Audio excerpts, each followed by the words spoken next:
세상의 모든 지식 언더스탠딩.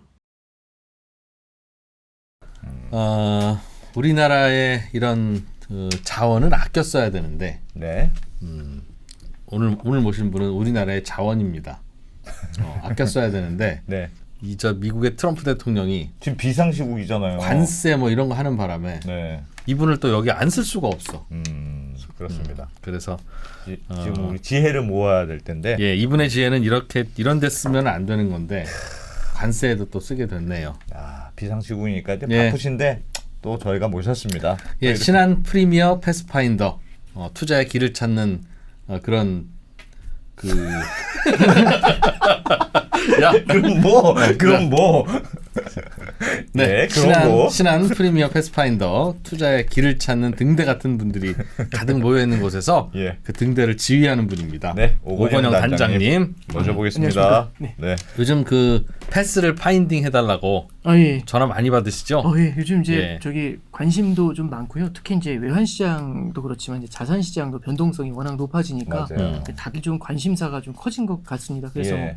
저도 요즘도 이제 연락도 많이 오고 음. 또 이런 뭐 출연 요청이나 이런 데도 뭐 제가 능력은 없지만 워낙에 또 관심사가 있다 보니까 한 말씀이라도 또 조언을 좀 구하시는 분들이 많네요. 예. 좀 걱정이 많죠. 이거는 뭐 여쭤보는 분들마다 말씀들이 다 다르기도 그래서 정말 많이 여쭤보고 싶어요. 네. 요즘 네. 시장을 어떻게 왜 일단 떨어진다고 보시나요? 그런 그러니까, 질문도 드려야 되나? 예, 일단 첫 번째는 그 트럼프 행정부의 그 리버레이션 데이잖아요. 그 해방의 날. 그날 그 장중에는 오르고 끝났어요. 그날은. 근데 이제 네. 끝나고 나서 이제 발표하고 난 다음에 이제 시장이 박살이 나기 시작을 했던 거거든요. 장 끝나고 관세가 발표됐죠. 그러니까 그 리버레이션 데이에서의 그 발표가 시장에 충격을 준 것이다라고 좀 생각을 할 수가 있는데 네. 어떤 면에서 좀 볼 수 있냐면 이 리버레이션 데이 전에 시장이 되게 이제 여러 가지 생각들을 했어요. 왜냐하면 날짜를 이미 바꿔서 이날 발표할 거다 이렇게 했잖아요. 예. 근데 이제 거기에 대해서 여러 가지 소문이 돌았어요. 음. 첫 번째는 뭐냐면 이게 상호관세를 발표하는데 어떻게 상호관세가 전 세계를 대상으로 하잖아요. 예. 이 상호관세가 넌 타리프 베리어라고 해가지고 비관세 장벽이 있단 말이죠. 예. 그럼 이런 걸 다 정교하게 그 요소들을 다 계산해서 국가별로 이제 배정을 하려면 이게 전 세계를 대상으로 해서는 4월달에 답이 안 나와요. 예. 4월 2일날까지. 왜냐하면 이미 1월달에 월스트리트 저널에서 뭐라고 얘기했냐면 상호 관세율을 계산해서 국가별로가 아니라 그 국가별로 적정한 관세율을 부과한다. 그거는 지금 이게 인력상으로 불가능하다. 물리적으로 안 된다는 얘기죠. 예. 그래서 한다면 하반기 정도나 가능할 것 같다. 이런 얘기가 나왔었어요. 예. 이게 왜냐하면 USTR 이거 미국 대표부에서 그거 무역 대표부에서 하는 건데 무역 대표부 인원이 뭐 300명이 안 되는데 네. 전 세계를 대상으로 그 관세율 계산 제 생각에 중국 하나만 계산해도 극한 직업 아니겠습니까? 그리고 사실 정답이라는 게 있기도 어려운 그렇죠. 계산이죠, 그게. 그걸 어떻게 기준을 딱 그 필라를 딱 만들어 가지고 기준별로 해서 스코어링을 해 가지고 관세율을 책정하는 게 어떻게 그게 가능하겠어요? 그러니까 예. 굉장히 어려운 거겠죠. 근데 이제 그거를 4월 2일 날 발표한다고 했는데 이게 저기 2주 전, 3주 전까지만 해도 뭐 상호 관세를 한다, 보편 관세를 한다 왔다 갔다 하잖아요. 예. 저 안에서 저게 답이 안 나오나 보다. 이런 생각도 많이 했죠. 근데 이제 베센트 재무장관이 등장해서 그래요. 일단 우리가 모든 국가가 아니라 지저분하게 거래하는 15개 국가가 있다고 더티 15이란 말을 해요. 예. 그래서 이제 그 더티 15이란 말을 들었을 때 물론 상대 국가의 기분 되게 나빴지만 예. 다는 아니고 15개만 때리나 보네. 이 생각을 했어요. 그래서 첫 번째는 범위가 예. 생각보다 적겠네. 이게 첫 번째고요. 두 번째는 그럼 얼마나 때릴까라고 했는데 갑자기 그 4월 2일 날 한 이틀 전쯤에 그 기본 관세 10%만 때리겠다 이런 얘기가 나와요. 기본 관세 10%가 고려가 되고 있다고. 예. 그러니까 이제 그러면 이게 상호 관세로 세게 가는 게 아니라 10%만 때리고 끝나나? 뭐 이런 얘기가 나온 거죠. 15한테 10%씩만 부과하는 걸로. 그러니까 만약에 이제 더티 15이 아니라 전체한테 10%만 부과하고 그냥 싹 끝나는 거 아니야? 예. 이런 생각들도 들었겠죠. 예. 그리고 또 하나는 베센트 재무장관이 나와가지고 이번에 때리는 거는 맥스다. 그러니까 더 이상은 내려갈 일만 없다. 있다. 그럼 10%가 맥스고 그럼 그 다음에 또 그럼 손방망이네. 요 생각이 또 나왔었던 거고 그 다음에 이제 트럼프 대통령이 등장해서 뭐라고 하냐면 유연성이 있다. 면제도 존재할 수 있다라는 얘기도 했고 그 다음에 뭐라고 하냐면은 이게 그 대미 관세보다는 그래도 낮게 적용할 것이다. 뭐 관대하게 적용할 것 같다. 이런 느낌을 많이 줬어요. 예. 그럼 다시 한번 정리하면은 범위도 좁고 관세율도 10% 정도 요 정도 되고 설령 때리더라도 그리고 10%인데 그게 맥스고 그다음에 유연성이 있어서 면제도 시켜주고 예. 그리고 미국한테 부과하는 그만큼 때리는 게 아니라 그거보단 싸게 먹여주고 이제 우리가 이렇게 이제 생각을 한 거예요. 그러면 야 이거 별거 없겠네. 이 생각이 딱 들잖아요. 예. 그래서 이제 시장에서는 야 이건 그럼 그렇게 크지 않나 해서 그 저기 대변인이 캐롤라인 레빗이라고 그 여자분 있잖아요. 예. 금발머리. 예, 그렇죠. 금발머리. 그분한테 이제 그 물어봐요. 예. 지금 주가가 하락해가지고 좀 고통받는 사람들이 있을 텐데 어떻게 생각하시냐고 그랬더니 이제 캐롤라인 레빗 하는 얘기가 지금 트럼프 대통령도 밤낮으로 거기에 대해서 고민하고 있다. 왜냐하면 연금 계좌가 녹고 있으니까 이거 힘들지 않냐고 하니까 밤낮으로 고민하고 있고 주요 관심사다. 여기까지 딱 종합하면 야. 그래도 진짜 따뜻한 설마, 봄바람이다. 그렇죠. 시장을 갖다가 이렇게 설마 놀라게 하겠어? 그래서 이제 어쨌든 뭐 쇼킹하진 않겠다 이랬는데 딱 터져 나왔는데 예. 15개가 아니었죠. 예. 15개가 아니라 1하고 5를 사이로 쫙 벌리면서 가운데 팔자가 붙죠. 185개예요. 깜짝 놀랐죠, 사람들이. 이게 뭐야? 근데 일단 기본 관세가 적용되는 국가들이 있고 나머지는 상호 관세가 적용되는 국가들이 있는 거죠. 상호 관세 적용되는 국가들도 꽤 돼요. 그러니까 사람들이 이거 어떻게 계산한 거야 해서 보니까 막 국가별로 어마어마하게 때린 거예요. 40몇 프로. 예, 40몇 프로 이렇게 네. 때렸는데 야 이거 싸대매 했더니 알고 보니까 그 중국한테는 원래 67% 맞아야 되는데 34만 때리는 거야. 50% 디스카운트. 이제 이렇게 얘기하는 거죠. 그래서 이제 베센트 재무장관이 그럼 이게 맥스고 내려가나 했더니 보복 관세 때리면 따라 올릴 거야. 뭐 이런 얘기하는 거죠. 앞에 했던 얘기가 다 무너졌지 않습니까? 그럼 이제 야 이거 시장이 생각했던 것보다 훨씬 더 쇼킹하다라는 게 일단 시장에서는 이제 무슨 생각을 하냐면 지난 15년 정도 뭐가 있었냐면 리먼을 파산시켜 봤잖아요. 네. 시장을 깜짝 놀라게 하면 어떤 일이 벌어지는지를 보여준 대표적인 사건이거든요. 어떻게 끌어올린 시장인데 이걸 설마 놀라게 하겠어? 이 생각이 되게 커요. 왜냐하면 성장을 흔들어 버리는 게 얼마나 무서운 건지를 몇 차례 봤잖아요. 그래서 이거 그렇게 세게 못할 거야라는 생각이 그러니까 뭐냐면은 마음속에 설마 그 정도 때리겠어라는 생각을 되게 크게 했던 거죠. 근데 그걸 한 거죠. 확 밀고 가버렸잖아요. 그러니까 일단 시장이 첫 번째는 되게 깜짝 놀랐던 겁니다. 근데 두 번째는 뭐냐면은 이게 신뢰성의 문제가 좀 있어요. 그러니까 첫 번째는 제가 말씀드린 게 좀 오버해서 때렸다는 거, 시장의 기대보다. 예. 두 번째는 신뢰성의 문제가 있는데 이거 한번 쓰면서 설명해 드려볼게요. 예. 이게 무슨 얘기냐면 이게 계산을 그럼 어떻게 한 건데? 이게 궁금한 거잖아요. 예. 그 많은 국가를 이 짧은 시간 안에. 그랬더니 이렇게 얘기합니다. 전체적으로 보면은 수입액이 있잖아요. 특정 국가로부터 수입한 금액. 미국이 수입한 이거 거네. 그렇죠. 미국이 수입한 금액. 이걸 갖다가 무역 적자로 나누겠대요. 이게 무슨 철학이냐면 이걸 뭐라고 하냐면은 이게 비공정이라고 합니다. 불공정. 비공정이 아니라 불공정이라고 쓸게요. 싹 네. 지우고 요거를 불공정이라고 쓸게요. 네. 이게 불공정 수치랍니다. 그럼 이게 왜 불공정 수치입니까? 해서 물어보니까요. 답이 간단해요. 이렇게 얘기하는 거죠. 보시면은요. 자, 여기 미국이 있고 여기 중국이 있어요. 만약에 지금 중국의 불공정 수치가 67%거든요. 예. 67%는 그 수치가 뭐냐? 잠깐 보니까 중국이 예를 들어서 미국한테 수출을 해요. 그럼 미국이 중국한테 100만큼 수입을 하죠. 네. 그러면은 공정해지려면 무역 수지가 제로여야 되잖아요. 적자도 없고 흑자도 없고. 예. 그러려면 미국이 중국한테 100만큼 수출을 해야지 2분이 되잖아요. 똔똔이 되는 거지 않습니까? 그러면 공정해지는 거예요. 근데 문제는 뭐냐면 지금 67이라는 무역 적자가 발생한 이유는 100만큼 수입을 했는데 우리는 33밖에 수출을 못했잖아. 이렇게 얘기를 하는 겁니다. 그렇죠. 그러면은 67만큼 무역 적자가 발생했을 거잖아요. 그렇죠. 그래서 뭐라고 하냐면 이 67이 핵심이다. 그래서 수입한 100분의 수입 금액 중에 너희가 우리 거를 그만큼 사주지 않은 67만큼이 불공정 지수다라고 얘기하는 거죠. 이게 너희들이 만들었던 트릭이야. 그래서 우리가 67만큼 못 보낸 거야. 이 논리인 거죠. 그러니까 하나하나 바라본 게 아니라 그냥 퉁으로 때린 거예요. 엑셀에다가 무역 적자 수입액 놓고 쫙 놓고 엑셀 때린 거예요. 그냥. 결과적으로 그냥. 근데 반올림. 이렇게 때렸죠. 그랬더니 이게 67% 나오잖아요. 근데 67%는 너무 과하지. 우리는 관대하잖아. 그래서 여기에 대해서 50% 디스카운트 해가지고 34%. 이게 이제 대중 관세 때린 게 이제 요렇게 나오게 된 거죠. 그래서 불공정을 갖다가 이제 요렇게 계산을 해버린 겁니다. 그러니까 이게 뭐라고 표현을 해야 될까요? 그러니까 어쨌든 모든 걸 결과로 보고서 해석하는 건데 사실 이게 악마가 디테일이 있다고. 어떤 디테일이 있냐면 첫 번째 디테일 하나 말씀드리면 이런 거예요. 잠깐 보시면은 지금 숫자가 이렇게 나오잖아요. 우리나라 같은 경우는 미국에 수출을 하죠. 미국에 수출할 때 여러 가지 수출이 있겠지만은 우리나라가 미국에 투자를 했단 말이에요. 설비 투자를. 그럼 그 설비 투자한 데 갖다가 우리가 뭔가 예를 들어서 여러 가지 설비를 보내야 되지 않습니까? 그럼 무역 흑자로 잡힐 수 있죠, 그게. 그렇죠. 그럼요. 그럼 너네 위해서 보낸 거잖아. 근데 이게 그냥 무역흑자로 잡힌 거예요, 그냥. 그래서 이것도 불공정이 되는 거죠. 그러니까 이 프로님 위해서 뭐 해드렸더니 그것도 불공정이 되는 거예요, 제가. 아, 그렇지. 이런 문제들도 첫 번째는 발생할 수가 있고요. 두 번째는 이게 그냥 퉁으로 때려버렸잖아요.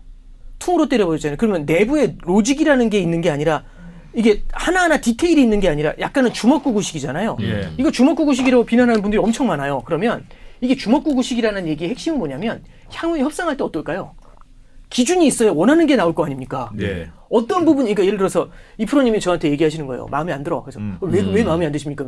요거가 마음에 안 들어. 그렇게 얘기를 해야지 보완을 할 거지 않습니까? 네, 근데 네. 퉁으로 얘기하는 거죠. 날 마음에 안 들게 하는 게 불공정한 거야. 다 보완해. 그럼 이게 막막하지 않습니까? 그렇죠. 그러면 이렇게 때리잖아요. 그럼 나중에 숫자를 줄여주거나 올려줄 때도요. 마음대로 할 수 있다. 마음대로 할 수 있죠. 아. 마음대로 할 수가 있죠. 이런 문제가 이제 벌어질 수가 있는 겁니다. 그래서 야. 항상 되게 중요한 게 뭐냐면 이게 법치라는 게 되게 중요하잖아요. 예. 그러니까 룰 오브 로우라는 말이 있어요. 이게 뒤집었다 엎었다 할 수 있는 게 아니라 무언가 명문화된 거에 맞춰가지고 조항이 움직여줘야지 사람들이 신뢰가 생기고 네. 신뢰가 생겨야지 우리가 계약을 하고 거래를 할 거지 않습니까? 근데 이거에 기반하는 게 아니라 그냥 막 왔다 갔다 해버리면 우리 무역적자 제로로 만들 때까지 모든 걸 다 갖고 와. 이런 얘기인 거잖아요, 지금. 그러니까 100 수출했으니까 나는 100 수입할 때까지, 그러니까 나는 100을 수입했으니까 100 수출할 때까지 다 만들어 와. 이거잖아요. 뭘로 만듭니까? 네가 알아서 만들어야지. 우리 미국한테 사갈 거 다 찾아와. 이거잖아요, 지금. 네. 와, 이제 이렇게 논리를 펴면 거래하기가 되게 어려워지죠. 그러면 나중에 우리가 뭐 관세율을 낮춘다고 하지 않습니까? 관세율을 낮춘다고 해도 어떤 때는 그 나라 기분에 따라서도 달라질 수도 있지 않을까요? 예. 그러면 이게 그러면 앞으로 거래하는 게 만만치 않겠다 이제 이런 생각들을 할 수가 있어요. 그리고 나중에 보시면 기준이 만들어져 있는 게 아니라 그냥 모든 국가를 대상으로 이렇게 때렸잖아요. 네. 그럼 다른 국가들하고 이제 다이다이 붙어가지고 우리가 이제 협상을 해야 되지 않습니까? 그럼 기준이 안 만들어져 있는 상태에서 협상을 하죠. 그럼 국가별로 이 185개가 되잖아요. 물론 이제 그 들어오지 않는 국가들도 있고 하겠다는 국가들도 있지만 그 국가들 협상하는데 시간이 꽤 지난하게 걸릴 수도 있겠죠. 그럼 당장 관세도 되게 부담스러운데 야 이거 어떻게 하냐 이제 이런 생각도 이제 들게 되는 겁니다. 예. 그리고 이렇게 이 룰 오브 로우를 깨잖아요. 예. 이게 대표적으로 깨는 나라가 어디였냐면 중국이죠. 중국이 이게 뭐냐면 막 제도를 뒤집었다 엎었다 해가지고 외국인들 되게 힘들게 만들었다고 막 그러잖아요. 예. 그래서 들어오긴 쉽지만 나가기도 어렵고 막 이런 얘기들 되게 많이 하잖아요. 이게 신뢰의 문제를 되게 많이 만들어요. 미국이 네. 중국이랑 비슷해지고 있다. 그러니까 이게 뭐 꼭 그렇게까지 가는 건 좀 너무하지만은 이번에 보여준 것들 보면은 전 세계가 되게 비난을 많이 하죠. 예, 그런 데서 이제 이유를 찾아볼 수가 있는 겁니다. 자, 그런데 이제 문제는 뭐냐면 이렇게 룰 오브 로우를 깨면서 들어오니까 사람들이 되게 다른 국가들이 좀 빡이 쳤겠죠. 예. 그래서 각국별로 지금 난리가 났어요. 그래서 이제 뭐 미국산 불매운동 나오고 유럽에서도 보복관세 때린다고 하고 중국도 강경 대응 얘기하고 일본에서도 지금 반미 감정 생기고 막 난리도 아니거든요. 그럼 이제 각 국가별로 미국에 대해서 안 좋은 감정들이 생겨나지 않습니까? 예. 이게 이제 일종의 영린을 건드리는 그런 케이스죠. 그러면은 예를 들어서 미국이 넌 US 국가들, 미국 이외 국가들한테 때린 관세에 대해서 반대로 이게 보복관세까지 들어오게 되면은 실제로 전 세계적인 인플레이션 압력이 높아질 수가 있지 않습니까? 교역이 줄어들게 되고. 그래서 이제 이 문제가 이제 하나 딱 들어오는 건데 이게 또 어디까지 건드려 놓게 되냐면은 방금 말씀드렸던 것처럼 미국에 대한 신뢰의 문제까지 건드리는 문제가 생겨요. 이게 저도 사실 걱정되는 게 이 부분이거든요. 이거는 장기적으로 꽤 안 좋아요. 장기적으로 안 좋은 게 첫 번째 어떤 얘기가 나왔냐면은 제가 이따 기사를 하나씩 보여드릴게요. 네. 뭐가 있었냐면은 유럽 중앙은행이죠. ECB에서 예. 무슨 얘기를 하냐면은 달러 수합에 대해서 고민을 좀 해보자는 얘기를 해요. 달러 수합 라인. 지금 수업 라인이 있는데. 네, 그렇죠. 이게 네. 뭐냐면 예. 우리 한미 통화 수합해야 된다 이런 얘기 되게 많이 예, 하잖아요. 예. 환율이 올라오니까 한미 통화 수합을 해야 된다 이런 네. 얘기 되게 많이 하죠. 그러니까 통화 수합이라는 건 결국엔 간단하게 이거죠. 미국 중앙은행은 달러를 찍을 수 있고 한국 중앙은행은 원화를 찍을 수 있잖아요. 예. 그러면은 우리나라가 달러가 부족한데 한국은행이 달러를 찍을 수가 없으니까 미국하고 계약을 해요. 달러를 너희들이 찍고 우리는 원화를 찍고 그냥 일정하게 바꾸자. 정해진 확률로 서로 교환합시다. 1년만. 그러면은 만약에 우리가 달러가 모자랄 때는 하느니 여기 전화해가지고 수합 라인 여세요. 하면 달러를 딱 찍어가지고 우리가 원화를 그만큼 보내주면 달러를 갖다 이쪽으로 싹 밀어넣겠죠. 예. 이 달러를 가지고 신뢰성을 확보할 수 있죠. 일종의 달러 마이너스 통장 같은 거예요. 예. 근데 이제 이 잠깐 보세요. 야 이거 하면 되잖아. 근데 이제 이게 항상 화폐라는 게 예를 들어서 달러를 찍을 때 이 달러를 찍을 때 제가 그냥 여기 두 분한테 돈 100만 원만 빌려주세요라고 한 다음에 나중에 갚아야 돼요. 근데 예. 제가 제 종이 쪼가리에다 100만 원 써서 이렇게 드리면 예. 주먹 날아오죠. 장난하냐고. 그렇죠. 왜냐하면 이거는 담보가 안 되잖아요. 예. 그래서 실제로 화폐를 찍을 때는 담보가 있어야 돼요. 제대로 된 담보가. 그래서 그래서 원래는 각 국가별로 그 나라의 국채를 담보로 찍어요. 옛날에는 금을 담보로 해서 찍었지만. 예. 그래서 옛날에는 금을 담보로 찍었지만 이제 국채를 담보로 찍거든요. 예. 근데 그 정도 되는 안정적인 걸 담보로 찍어야 되는데 가끔 이럴 때가 있어요. 그럼 달러를 찍을 때 이건 뭘 담보로 찍을까요? 원화를 담보로 찍고 있죠. 그런 거죠. 그러니까 왜냐면 원화를 받으면서 달러를 주는 거니까 예, 예. 원화를 담보로 예치해 놓고 달러를 주잖아요. 이게 그렇죠. 원화를 담보로 달러를 찍는 거죠. 네. 원화의 신뢰성이 만약 낮다면 불안하겠죠. 불안한 거죠. 네. 그렇죠. 그렇죠. 그래서 일반적으로 신흥국 통화는 담보로 받아주질 않아요. 그래서 수압 라인에 안 걸려 있어요. 우리가 수압 라인에 안 걸려 있어요. 정말 위기가 찾아오잖아요. 그럼 한국하고 브라질하고 그 라인이 몇 개 있어요. 한 10개 정도 되는 국가를 수압 라인을 그때 깔아줘요. 통화 수압을. 그래서 우리만 가가지고 우리만 좀 해주세요. 이게 아니에요. 예. 악수 잘해서 되는 문제가 아니거든요. 예. 그래서 이거는 외교의 문제는 좀 넘어서요. 그래서 근데 이제 대신에 달러를 찍을 때 안정적인 담보는 있겠죠. 예를 들어서 유로. 이거 괜찮네. 그렇죠. 옌. 그것도 괜찮네. 그렇죠. 파운드. 뭐 나쁘지 않아. 괜찮네. 그렇죠. 스위스 프랑. 좋아. 그렇죠. 그런 요런- 안정적인 요렇겠죠. 애들은 바꿔준다, 다 바꿔준다. 그렇죠. 요런 통화도 그러니까 캐나다 달러. 그래서 요렇게 달러까지 해가지고 6개국이거든요. 이 6개국은요 서로 통화 수합 라인을 상설로 해놨어요. 왜냐하면 서로 신뢰가 되니까. 야. 그래서 혹시 2년 전에 SVB 사태 터져가지고 예. 혹시 유럽에 혹시 갑자기 기억이 안 맞아. 나지. 그 무슨 누구죠? 은행 하나가 같이. 저기 네. 스위스 은행 중에 그거 있잖아요. 네. 그 스위스 은행 하나 되게 저기 크레딧 스위스. 그렇죠. 크레딧 스위스 흔들렸잖아요. 네. 그때 유로존에서 달러가 모자라다는 얘기가 나왔어요. 그때 유럽 중앙은행에서 FRB 연준에 얘기해가지고 달러 수합 라인 가동해가지고 달러를 받았거든요. 이게 수합 라인이에요. 야, 근데 이제 무슨 얘기를 하냐면 이 수합 라인을 교체해야 되나? 이 수합 라인을 없애야 되나? 이런 얘기를 하는 거예요. 왜 이런 얘기가 나올까요? 미국을 못 믿으니까? 미국을 못 믿으니까 뭐 결국은 결론적으로 그렇죠. 근데 잠깐 보세요. 예를 들어서 이럴 수도 있지 않을까요? 너희 유럽은 필요할 때 우리한테 이 수압 라인 써가지고 어려울 때마다 달러를 빌리네. 예. 굉장히 많은 혜택을 받잖아요. 예. 그럼 혜택을 받는데 나는 무슨 혜택을 받지? 제가 트럼프면 예. 이렇게 얘기할 수 있지 않냐 이거죠. 무슨 혜택을 받지 나는? 뭐 이런 얘기를 하는 거죠. 무슨 혜택을 받긴요. 서로 좋은 거죠. 난 별로 안 좋은데? 이럴 수 있죠. 그럼 뭐라고 할까요? 그 다음에 수수료네. 이자네. 수수료네. 달러 수합. 재정이 지금 별로 안 좋잖아요. 예. 빚이 많으니까 그럼 수수료 좀 내셔야겠는데. 이제 이렇게 얘기하면 우리 3달 전에 이렇게 얘기하면 아무도 저 안 믿었어요. 에이 설마 이랬거든요. 요즘은 어떻죠? 그럴 수 있겠네. 이런 생각 들지 않아요? 네. 제가 이따 하나 사례 하나 보여드릴게요. 제가 1월 22일 날 언더스탠딩 나와가지고 방송할 때 안 대표님께서 저한테 에이 설마 그러겠냐고 했던 게 있어요. 이따 읽어드릴게요. 예. 그거 한번 읽어드릴게요. 자 이게 다시 볼게요. 아니, 그러면 만약에 이상한 얘기하면서 치고 나올 수도 있잖아요. 예. 그렇죠? 그럼 이거 해야 되나? 이 생각이 들 수 있어요. 근데 여기까지만 딱 들어보시면 아니 그거 미국한테 꿀릴 게 없는데 그럼 그렇게 나올 때 적어도 유럽이 오히려 굉장히 쫄리겠네 이런 생각 드실 수 있잖아요. 이게 사실은 미국도 쫄려요. 왜 쫄리는지 잠깐 말씀드려 볼게요. 자 볼게요. 미국이 쫄릴 게 있어요? 그렇죠. 쫄릴 게 있죠. 자 보세요. 이게 미국이에요. 예. 이게 유럽이에요. 자 유럽이 예. 유럽 국가들도 미국 국채 많이 갖고 있을 수 있죠. 예. 그렇죠? 그렇죠. 영국도 미국 국채 갖고 있어요. 네.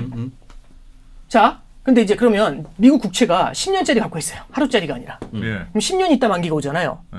중간에 이거는 깨려면 팔아야 되죠, 국채를. 그렇습니다. 그렇죠? 자, 근데 여기가 달러가 모자라요. 달러 부족! 이렇게 됐어요. 왜냐하면 거래 교역이 많으니까, 미국하고도. 달러가 부족해요. 예. 그럼 어떻게 이 달러를 뭘로 메우죠? 이 국채를 팔아야지. 매각을 해야 되죠. 네. 근데 지금 미국이 재정 적자가 크잖아요. 자꾸 팔면 안 되는구나. 금리가 뛰잖아요. 튀잖아. 너네 왜 파는 거야? 달러가 부족해서 어쩔 수 없어. 나도 죽을 것 같아. 네. 그럼 그러지 말고 수압 라인 쓰라고 했잖아. 그러면 이거 안 팔고 수압으로 빌릴 수 있잖아요. 예. 마이너스 통장. 그러니까 뭐냐면 굳이 제가 정기예금을 안 깨도 딱 한 3, 4일 쓰는 거면은 수압 라인 열어가지고 땡기면 되잖아요. 그렇죠. 마이너스 그렇지. 마통으로 그렇지. 땡기면 되잖아요. 그렇지. 이게 훨씬 좋은 거잖아요. 네. 그럼 미국한테도 좋은 거죠. 굳이 이거 안 팔아도 되니까. 근데 저걸 안 하기 시작하면 채권은 팔 수가 있다. 그렇죠. 국채를. 잠깐 생각해 보세요. 그리고 이게 채권을 팔 수도 있지만 이렇게도 되죠. 이거 중간에 이게 현금화가 쉽지 않을 수 있다는 생각을 하잖아요. 그러니까 예를 들어 이거요. 정기예금 10년짜리 하시는데 중간에 중도해지는 안 돼요. 원금은 보존되지만 중도해지 안 돼요. 그러면 가입하기가 쉽지 않죠. 네. 왜? 신중해지죠. 중간에 신중해져. 언제 무슨 일이 어떻게 떨어질지 그렇습니다. 모르니까. 근데 제가 얘기해요. 그 10년짜리요. 언제든지 담보대출해 드릴게요. 싸게 이렇게 해드리는 거예요. 그러면 진짜? 한 다음에 가입하실 거지 않습니까? 그렇습니다. 근데 중간에 제가 얘기하는 거예요. 중간에 좀 지나니까 갑자기 제가 트럼프인데 싸게 담보대출해 주니까 제가 먹는 게 없어서 조금 비싸게 해야 될 거예요. 이러면 느낌이 좀 이상하지 않으세요? 와. 그럴 수도 있나요 혹시? 아니 그러니까 그런 얘기가 나온 건 아니지만 날강도지 날강. 무섭다는 생각했겠죠. 예, 달러 수합 라인에 대해서 재고한다 이런 얘기를 하는 거죠. 그럴 수 있겠네. 불안- 수학 라인이라는 게 꼭 불안하다. 우리만 좋은 게 아닌데.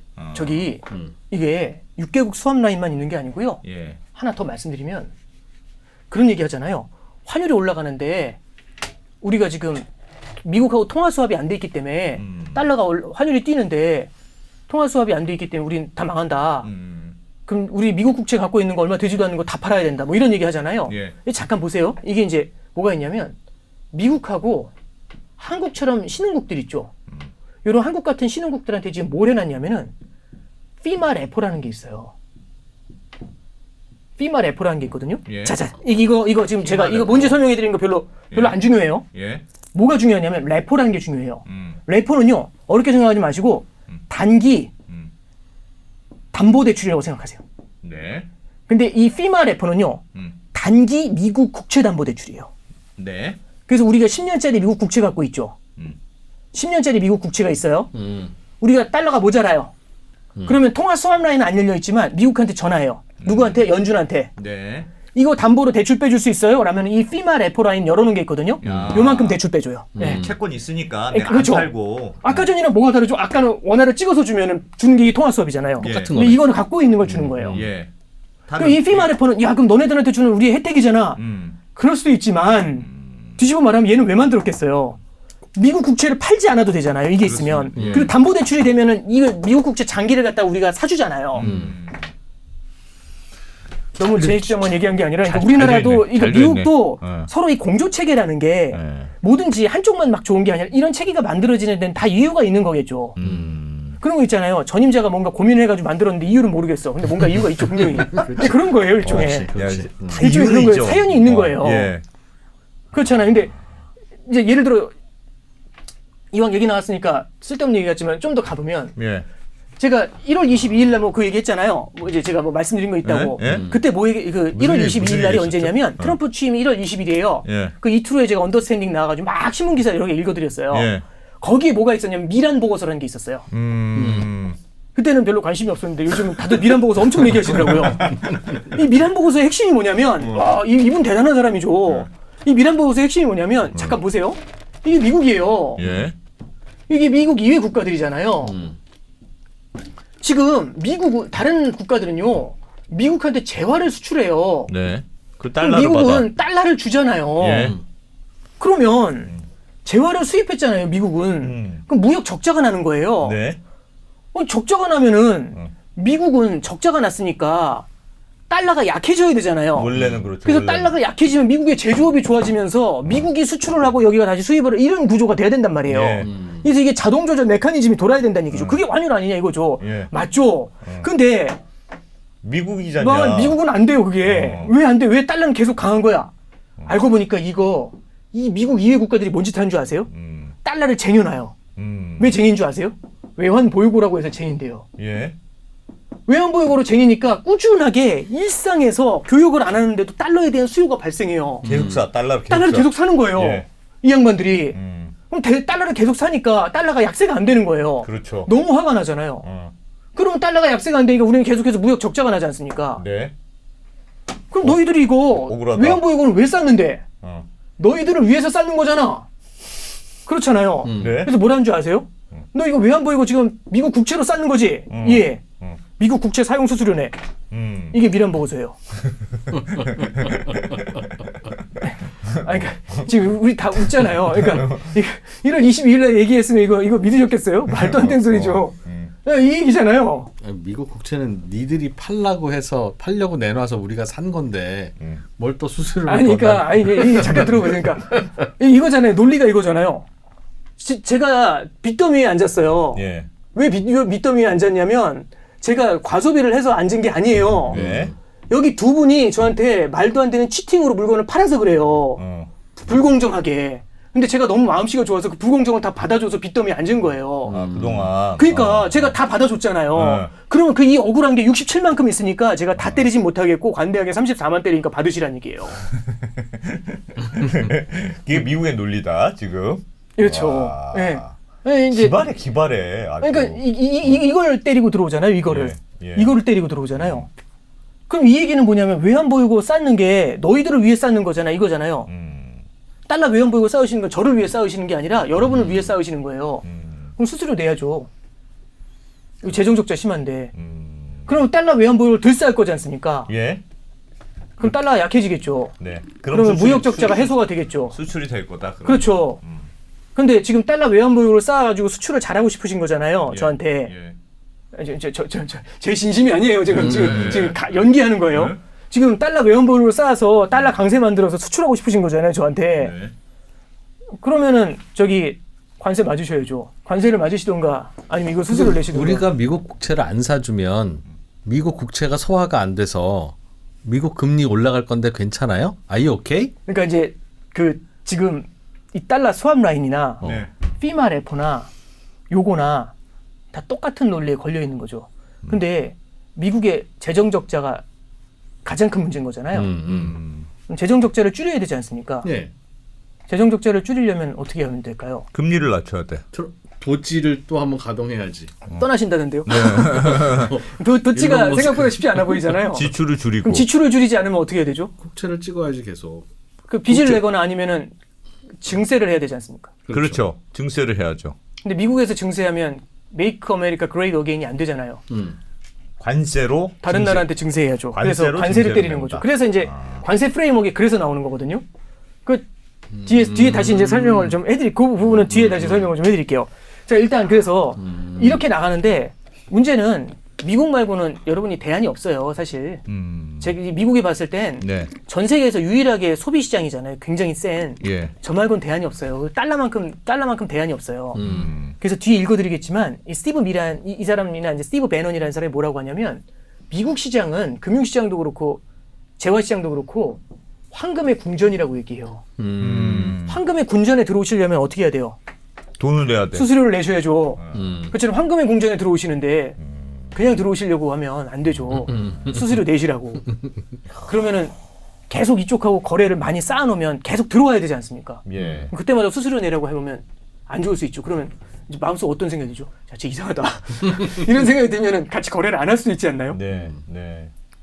최근에 뉴스 중에 뭐가 나왔냐면 독일이 미국에 연준에 맡겨놓던 금 있잖아요. 다시 가져간다면서요? 왜 검토한대요. 왜 검토할까요? 불안하다. 그러니까 말 바꿀 수 있잖아요. 네. 이게 되게 민감한 게 러시아 우크라이나 전쟁 터졌죠. 그때 러시아가 외환 보유가 여기 6,500억 달러 정도 돼요. 예. 근데 이게 항상 보셔야 될 게 뭐냐면 이게 달러가 이만큼 있잖아요. 이 달러가 어딘가에 담겨 있어야 돼요. 그걸 비클이라고 그게 금융 상품인 거죠. 네. 그러면 그걸 어디다 담는데 6,500억 달러는 어마어마한 돈인데 이거 담을 데가 별로 없어요. 예. 그럼 가장 많이 담을 수 있는 건 결국엔 미국 국채가 이걸 소화를 해요. 예. 사실은 달러 시스템에서 되게 중요한 거거든요. 예. 그럼 미국 국채에 많이 담겨 있을 거 아니에요. 근데 이 전범국이 됐잖아요. 그래서 이 중에 뭐 추산은 4천억 달러 정도 된대요. 예. 이 4천억 달러만큼이 미국 국채, 이거 미국에 들어가 있는 미국이나 유럽에 퍼져 있는 자산이에요. 이거 압류 때려 이거였거든요. 네. 이거 압류 때려서 나중에 우크라이나 전쟁 끝나면 이거 보상금으로 주자 이 얘기가 있었어요. 예. 이거 처음에 그래서 압류 때리려고 할 때 재무장관이 그때 당시 옐런이었잖아요. 옐런이 이거 신중하자라고 했어요. 왜 신중하자고 했을까요? 나쁜 놈들인데. 핵심은 이거 잘못해서 압류 때리잖아요. 그럼 미국하고 틀어지면 4천억 달러가 한 방에 가요. 그 어떤 나라라도. 그렇죠. 그럼 예를 들어 중국 같은 경우는 네. 지금 미국 국채부터 시작해서 미국 달러 표시 자산이 2조 달러 정도 될 것 같거든요. 네. 그거 압류 맞으면 어때요? 2조 달러는 우리나라 1년 GDP예요. 네. 와, 그러면 이거는 되게 무섭지 않을까요? 네. 그러면은 미국 국채를 계속 갖고 싶을까요? 아니면 좀 줄이고 싶을까요? 줄이고 싶죠. 외연 보이고 사용해. 줄이고 싶죠. 줄이고 싶죠. 예. 못 믿는 거지 이제. 그렇죠. 그러니까 이게 뭔가 교육상에서 룰 오브 로우가 아니라 어떤 규정에 의해서 어떤 법칙에 의해서 움직이는 게 아니라 제도에 의해서 움직이는 게 아니라 규칙이 없이 그냥 즉흥적으로 때려버리잖아요. 신뢰의 문제가 생겨요. 이제 미국이랑 거래 못하지 그럼. 그 어떤 신뢰의 거래도. 문제가 그렇죠. 이런 신뢰의 문제가 생기는 게 되게 큰 거겠죠. 아니 그래서 네네. 궁금한 게 그러니까 지금 네네. 트럼프가 하겠다는 저런 일종의 네네. 도식들이 그러니까 무역 적자를 줄이고 싶고 우리가 억울하는 건 알겠어요. 예. 그럼에도 불구하고 이게 사실은 억울해도 그 대신 얻는 게 있었잖아요. 예를 들면 기축통화라는 그렇죠. 공고한 예. 그 어떻게 보면 누군가는 그렇게 표현하던데 예. 미국은 사실상 달러를 팔아온 거 아니냐. 야 종이 그 달러 화폐 그렇죠. 하나 찍는데 그거 얼마나 들었겠어. 네, 그게 세뉴리티죠. 예. 근데 그 돈으로 다 받아온 거 아니야. 어마어마한 수출을 해온 거다 사실. 네네. 그렇게도 얘기하는데 이렇게 지금 막 우리는 억울해 그동안 하면 그 달러의 그 공고한 위상이 떨어지면 예. 그게 미국한테 진짜 좋을까? 그거 여전히 잘 모르겠어요. 그러니까 그게 둘 다 된다고 생각하는 것 같은데 그렇죠. 절대 달러는 못 교체해. 예. 그러니까 이게 사실은 어떻게 보면 소탐 대실이 될 수 있어요. 혹시 그 미란 보고서에 나온 것 중에 요즘 화두가 되는 게 그 100년 국채 얘기 요즘 많이 나오잖아요. 네. 이 100년 국채가 이게 예를 들어서 미국이 있고 여기 이제 일본이 있는데 일본이 미국 국채에 투자를 많이 했잖아요. 예. 그럼 1년 만기, 2년 만기 국채가 있단 말이죠. 이 국채들 쪼가리가 여러 개 있겠죠. 그럼 이제 일본이잖아요. 그럼 제가 이걸 갖다가 어떻게 하냐면 새로 100년짜리 국채를 발행하는 거예요. 네. 근데 금리가 거의 제로에 가깝다고 얘기를 하는데 이게 아마 100년 만기 할인치일 수 있어요. 뭐 이게 뭔지 중요한 게 아니에요. 그럼 이제 어쨌든 이자가 많이 안 나오는 건데 그 채권 안에 녹아 있는 거예요. 이자가. 이 100년 만기 할인치일 수 있어요. 그러니까 100년 만기 국채를 찍어 가지고 이 1년 2년짜리 쪼가리 국채 있죠. 요걸 다 이 100년 만기 국채로 바꿔버리는 거예요. 수합 치는 거예요. 예. 그래서 국채 수합을 치는 거예요. 예. 그럼 만기가 확 길어지겠죠. 예. 그럼 이제 다들 얘기하는 게 야, 일본 이거 받아줘야 됐어? 그 저기 여기서 얘기하는 게 그거잖아요. 관세 맞으시든가. 근데 이런 전략을 쓸 거다라는 게 이제 저기 미란 보고서에도 나오거든요. 예. 근데 이제 이렇게 쓰면 뭐 압박해서 한두 개 국가 할 수 있겠죠. 근데 이렇게 쓰면 어떤 일이 벌어지는 거냐면 잠깐 보세요. 제가 이 프로님한테 저기 돈 좀 빌려주세요. 그래서 뭐 언제 갚아요? 그러길래 제가 3일 있다 갚아드릴게요. 그럼 뭐 저기 여기도 몇 번 나오고 했으니까 이상한 사람은 아닐 것 같아서 빌려주신 거예요. 예. 근데 이제 그래서 몇 명한테 이제 빌린 거죠. 근데 저기 이제 3일이 됐어. 근데 안 갖고 와 얘가. 그래서 전화하신 거예요. 언제 줄 거야? 그랬더니 100년 후에 드릴게요. 이런 그 순간 느낌이 어떠세요? 이거 얘는 만만치 않은 애다. 통화하면 안 되잖아요. 야 손절 진짜 이거 아니에요? 손절 쳐야죠 이거. 근데 그냥 이 프로님만 안고 가실까요? 아니면 이 프로님께서 안 대표님한테 얘기를 하실까요? 연락해야지. 저기 또라이 하나 있다. 돈 빌려줬냐? 또라이 하나. 근데 제가 그 순간 안 대표님 전화한 거예요. 대표님 안녕하세요. 그래서 이거 경기가 웬일이세요? 그러니까 저희 돈 좀 빌려주세요. 3일 있다 갚을게요. 그럼 느낌이 어떠세요? 세야지. 야, 세야지 이거 어떻게 해야 되지? 그럼 제가 이제 여쭤볼게요. 저기 1년 만기 미국 국채 사시죠? 느낌이 어떠세요? 100으로 보이지 않으세요, 그게? 세야지. 미국 국채에 대한 신뢰가 어떻게 될까요? 엄청 떨어지죠. 그러면 미국 국채에 대한 신뢰가 흔들리면 미국 국채를 살려는 사람들이 줄어들게 되죠. 예.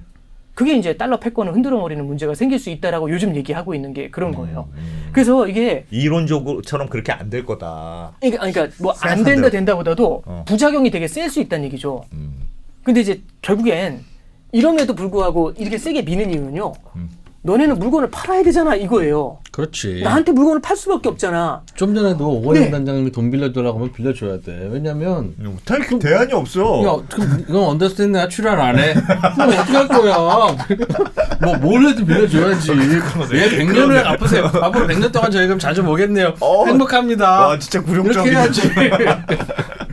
저이 프로님 돈좀 빌려주십시오.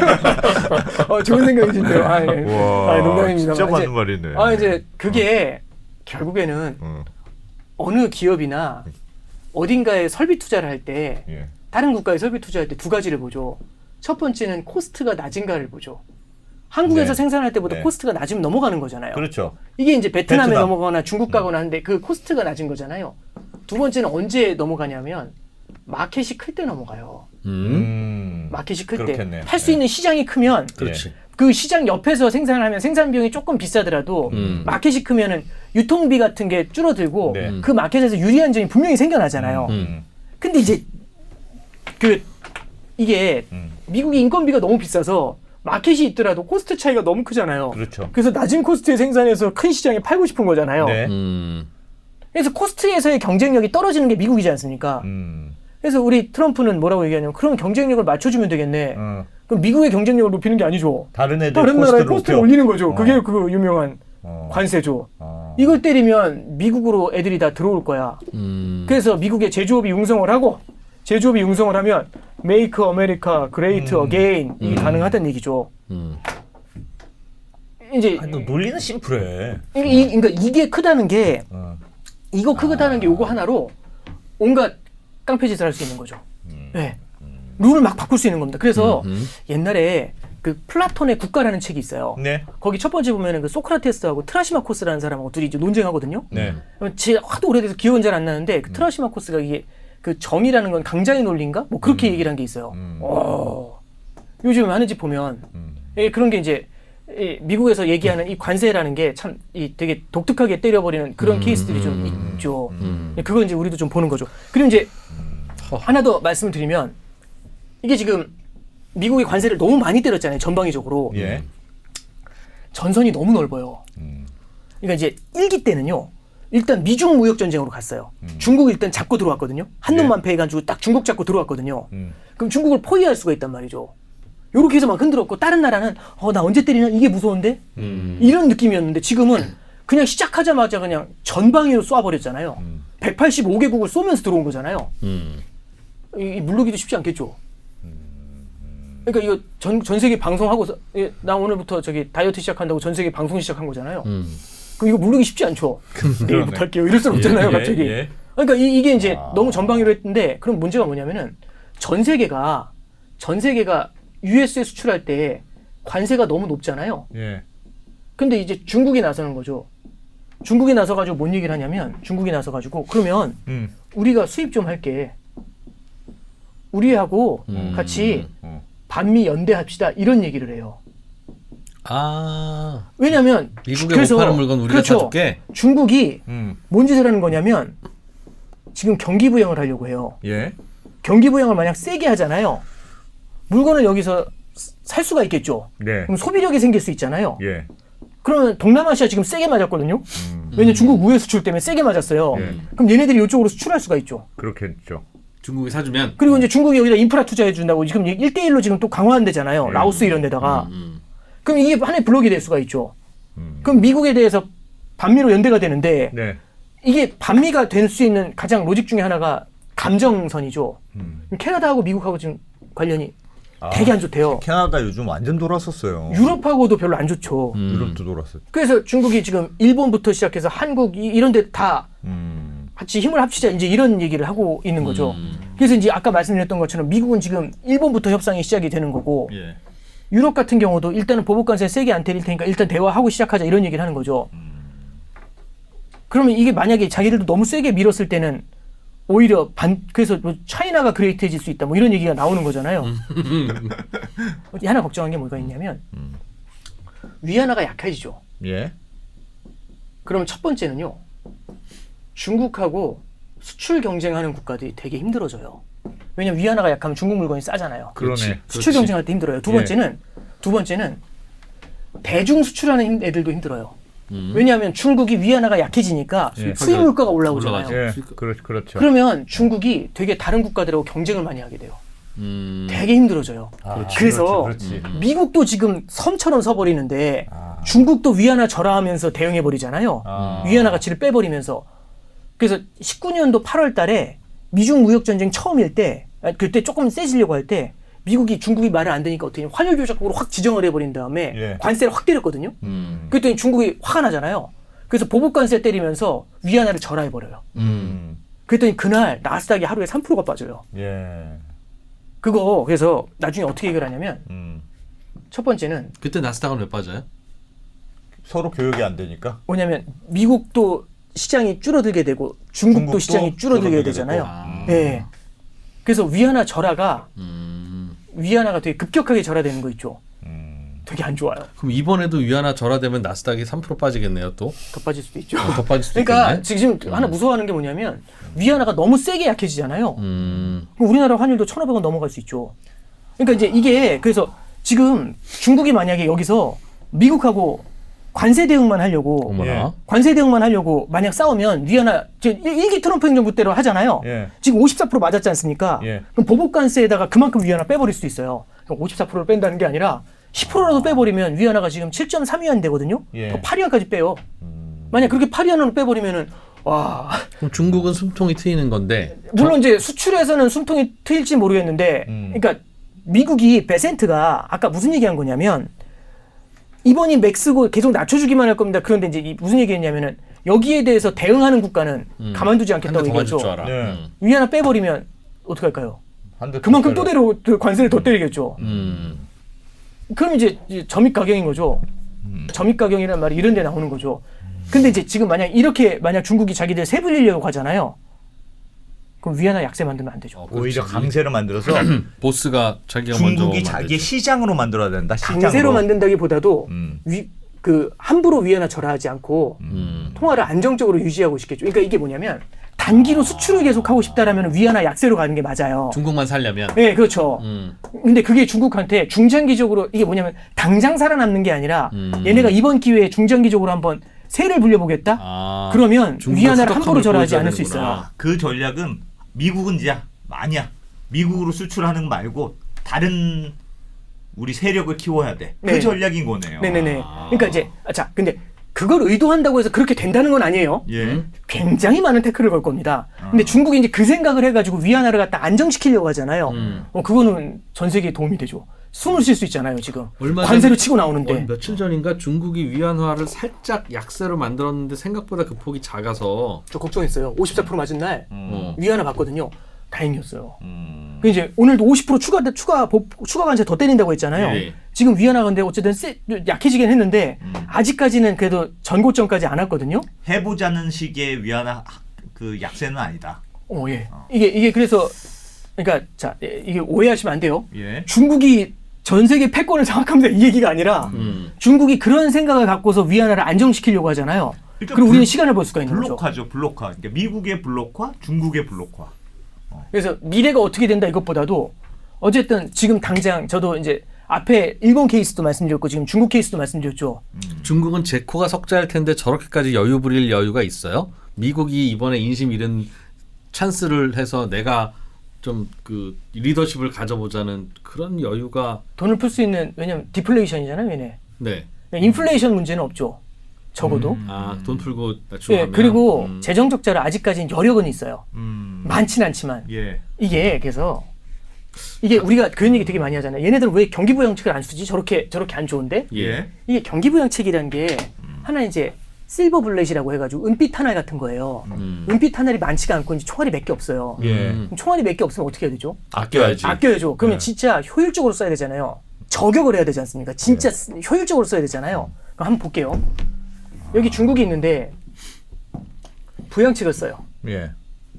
부양책 중에는 돈 풀기가 있을 거고요. 네. 그 다음에 자본시장 개방이 있을 거예요. 잠깐 봐요. 네. 부양책을 쓰는데 돈 풀면서 자본시장 개방하잖아요. 자 보세요. 그러면 자본시장이 개방이 되면은 해외에서 자금이 들어오죠. 네. 그럼 돈이 늘어나니까 중국 경제가 좋아질 수 있죠. 근데 자본시장을 개방하면 돈이 들어올 수 있지만 네. 나갈 수 있죠. 네. 그래서 얘는 신중해야 돼요. 어허. 자 그러면 여기 상대편에 미국이 있어요. 미국 경제가 되게 좋아요. 미국 금리가 되게 높아요. 예. 이런 상황에서 중국이 문을 열면서 금리 인하해요. 그럼 어떤 일이 벌어질까요? 미국 금리 높은데 얘는 금리가 낮잖아요. 예. 그럼 돈이 다 나가죠. 그렇죠. 근데 얘는 그럼 언제 문을 열고 언제 돈을 풀죠? 미국 경제가 약해지고 금리가 내려갈 때 문을 확 열면서 경기 부양을 세게 해서 중국의 성장을 확 자극하면 돈이 들어올 수 있죠. 은빛 탄을 언제 쓰셔야 되겠습니까? 그 타이밍을 기다리는 거다. 그 타이밍을 기다릴 수 있죠. 그러니까 쓰면 카드가 많지 않아요. 그래서 이번에 아무 전인대에서 때나 굉장히 아니고. 힘들어서 쓰는 부분도 있지만 결국은 이 작년에 미국이 금리 인하 시작했거든요. 네. 뭐 샤메 법칙 얘기 나오면서 경기 둔화 나온다고 하면서 금리 인하 시작했거든요. 그때부터 그게 9월이었는데 10월 달부터 중국이 뭐 했냐면은 저기 그 금융시장 쪽에 대해서 부양책 세게 쓰면서 들어오기 시작하잖아요. 들어오라고 자 다시 이제. 이걸로 성공한다는 말씀이 아니라 이래서 중국이 엄청 오릅니다, 엄청 좋습니다 이 말씀을 드리는 게 아니라 네. 얘네는 어떤 프레임워크로 바라보고 있는지를 좀 말씀드리는 거죠. 그러네. 예. 아. 그래서 이번에도 얘네들이 이제 그 대응으로 맞대응으로 예. 결국에는 세를 불리겠다 이런 생각을 하면서 조금 긴 관점으로 바라보면서 위안화를 함부로 움직이지 않잖아요. 신중하잖아요. 예. 그럼 우리한테는 시간을 볼 수 있는 시간이 돼요. 시간을 볼 수 있는 시간이라는 말이 안 돼. 무슨 얘기인지. 그러니까 시간을 볼 수 있는 그런 기회가 될 수가 있죠. 네. 그건 다행스러운 점이 될 수 있어요. 그래서 저도 중국에 지금 수출하면서 이제 수출이라기보다는 예. 위안화 절하가 일어나잖아요. 예. 그럼 전 세계에서 소비 시장이라는 게 진짜 쪼그라든다는 얘기밖에 안 돼요. 예. 그러니까 수출이 잘 된다기보다도 기존 시장도 쪼그라드는 거죠. 왜냐하면 자기들 먹고 살겠다는 얘기잖아요. 중국이라는 시장, 그렇죠. 중국이라는 예. 시장이 우리나 다른 나라의 수출 시장으로서 의미가 그렇게 컸어요?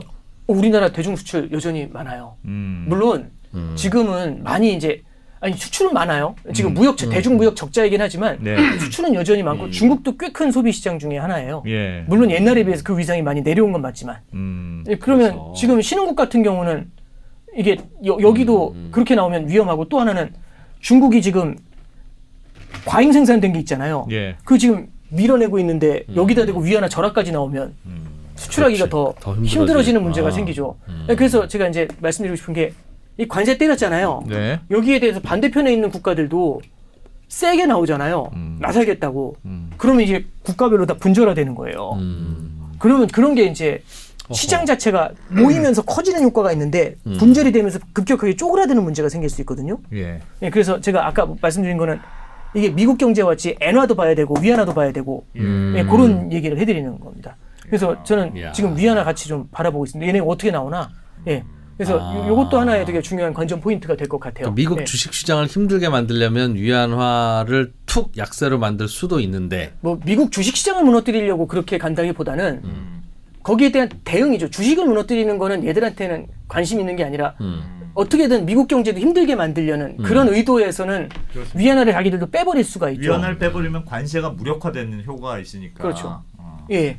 그래서 이게 그 맞대응으로서 이제 이런 얘기가 나올 수 있다는 겁니다. 그래서 제가 좀 길게 설명을 해드렸는데 결국에는 우리가 예상했던 것보다 세게 관세를 때렸다라는 게 첫 번째가 되는 거고 두 번째는 어떤 룰 오브 로우가 적용이 되는 게 아니라는 거 어떤 규범에 의한 게 아니라 어떤 제도에 의한 게 아니라 주먹구구식으로 흔들어 놓으니까 이게 신뢰가 흔들릴 수 있다라는 리스크가 있다는 게 두 번째인 거고 그 다음에 세 번째는 이 신뢰의 리스크가 단순히 보복 관세로 끝나는 게 아니라 네. 아까 말씀드렸던 것처럼 굉장히 많은 불확실성을 만들게 되면서 여태까지 있었던 뭐 통화 수합 제도라든지 아니면은 백년 국채 루머 또 뭐 있었죠 뭐 이제 그런 것들 그런 것들에 대한 신뢰의 문제 네. 이런 것들을 낳는 게 기존에 있었던 질서 있죠. 잘 돌아가던 질서, 공조의 질서를 갖다가 흔들어 놓는 것들 이런 것들이 지금 시장에서는 좀 불안하게 생각하는 그런 요인인 것 같아요. 자, 그래서 그런 관점에서 한번 잠깐 정리를 해야 되니까 예, 뉴스 네. 기사 한번 보도록 할게요. 예. 이런 걸 이해하고 예. 나면 지금부터 이제 자. 하는 뉴스가 귀에 잘 네. 들어온다. 자, 이렇게 잠깐 보시면은 네. 자, 트럼프는 상호 관세를 모든 국가 현대 최대 20% 최대잖아요. 그렇죠? 그러면 생각보다는 작을 수 있다 이런 얘기죠. 그다음에 내일 관세가 상한선 이런 얘기했죠. 아 처음에 이게 발표되기 전에 그렇죠. 기사들. 그렇죠. 이게 4월 2일 날 3월 31일날 기사니까 상호 관세 면제 없다던 트럼프 많은 국가에 면제할 수도 트럼프 얘기하는 거죠. 다른 나라 대미 관세보다 낮을 것 이런 얘기하죠. 그랬더니 다들 뭐라고 했죠? 기대했다가 으악 한 거죠. 하나하나 뒤집게 보니까 거짓말은 아니었네. 우리가 오해를 하고 있었던 거죠. 그렇죠. 오해죠. 오해죠. 면제하는 건 일단 얻어맞고 협상하다가 면제를 그렇죠. 할 수도 있다는 얘기고. 아니 면제했어요 러시아. 아니 말을 그래. 끝까지 제대로 해야지 이렇게 해요. 러시아 면제했어요. 중간에 예. 생략하고 예. 얘기하니까. 러시아랑 캐나다랑 저기 어디야 멕시코 면제했어요. 근데 캐나다랑 멕시코는 그 전에 이미 25% 맞았죠. 얻어맞았으니까 그렇고. 예. 그래서 대미 관세보다 낮잖아요. 예. 50%나 디스카운트 해줬지 않습니까? 저것도. 예. 그렇죠. 그리고 이제 뭐냐면은 이게 상품 수입 수지를 해가지고 아까 말씀드렸던 것처럼 그 뭐냐면은 수입액을 무역 그렇죠 적자. 수지로 나눈 거죠. 그래서 중국은 67% 맞았다고 했잖아요. 네. 이것도 말이 많아요. 이게 서비스업은 미국이 흑자예요. 서비스업은 쏙 빼고 얘기하잖아요. 그럼 서비스업까지 넣으면 이거 숫자 다 달라지거든요. 관세율 확 내려가는데 요거는 딱 제외하고 지금 계산하는 거죠. 상품만. 자, 그 다음에 지금 맞대응 얘기가 나오는 게 일본 반미감정 고조, 중국은 지금 보복관세, 캐나다 뿔났대요. 유럽도 보복관세, 그죠? 그 다음에 캐나다 얘기고, 예. 그 다음에 서비스에 대해서도 19% 관세 부과 이런 얘기 나오죠. 아까 말씀드린 것처럼 상품만 한 거니까. 그 다음에 EU 얘기 또 나오고 중국 얘기 나오죠. 예. 근데 잠깐 보세요, 밑에가 이제 되게 중요한 건데, 맞불관세 꺼내든 중국인데, 내수 공급망도 확대, 경기 부양을 통해 가지고요. 중국이 소비를 키워서 버티면서 다른 나라하고 짬짬이 먹겠다는 얘기죠. 아세아 회원국 공동 뭐 이런 식으로 반미연대 이런 거 만들겠다는 얘기죠. 요게 아까 전에 드렸던 말씀이고 두 번째는요. 독일이 미국 연준 금고 속에 있는 금괴를 인출하는 걸 검토한대요. 그리고 달러 스와프 신뢰 흔들리나 유럽 금 이게 20이에요. 유럽 중앙은행이. 그다음에 아까 이게 트럼프식 영구채 폭탄 요 얘기 나왔죠. 예. 그다음에 제가 아까 무슨 말씀드렸냐면 1월 20일 날 1월 22일 날 제가 언더스탠딩 나와서 했었던 얘기 잠깐 정리해 드린다고 했잖아요. 예. 이게 뭐냐면 이거예요. 저기 보시면 이게 ERS라는 거거든요. 지금 ERS? 미국은요. IRS가 있어요. 이게 인터널 레비뉴 서비스예요. 예. 미국 국내에서 만들어진 그 수익 있잖아요. 거기에 대해서 세금을 때리는 미국의 국세청이에요. 예. 미국은 수출보다는 소비가 세죠. 음. 그래서 인터널한 레비뉴가 커요. 예. 그래서 이게 국세청의 역할을 해요. 음. 근데 지금 무슨 얘기냐면은 우리 미국은 세금 낼 수 없다. 우리 미국인들이 세금 내는 건 아닌 것 같고 다른 나라한테 세금을 거둘게. 그걸 관세로. 그래서 뭐라고 얘기하냐면 ERS를 만든대요. 그럼 궁금하잖아요. 아니 관세면 얼마나 된다고? 관세 갖고 뭐 지금 국세청을 하나 새로 만듭니까? 라고 했더니 이런 얘기하는 거죠. 관세뿐만 아니라 이런 얘기합니다. 그럼 또 뭐가 있는데 외국인 투자 수수료, 미국 시장 접근 수수료. 황금의 궁전에 들어오시면 뭘 내셔야 됩니까?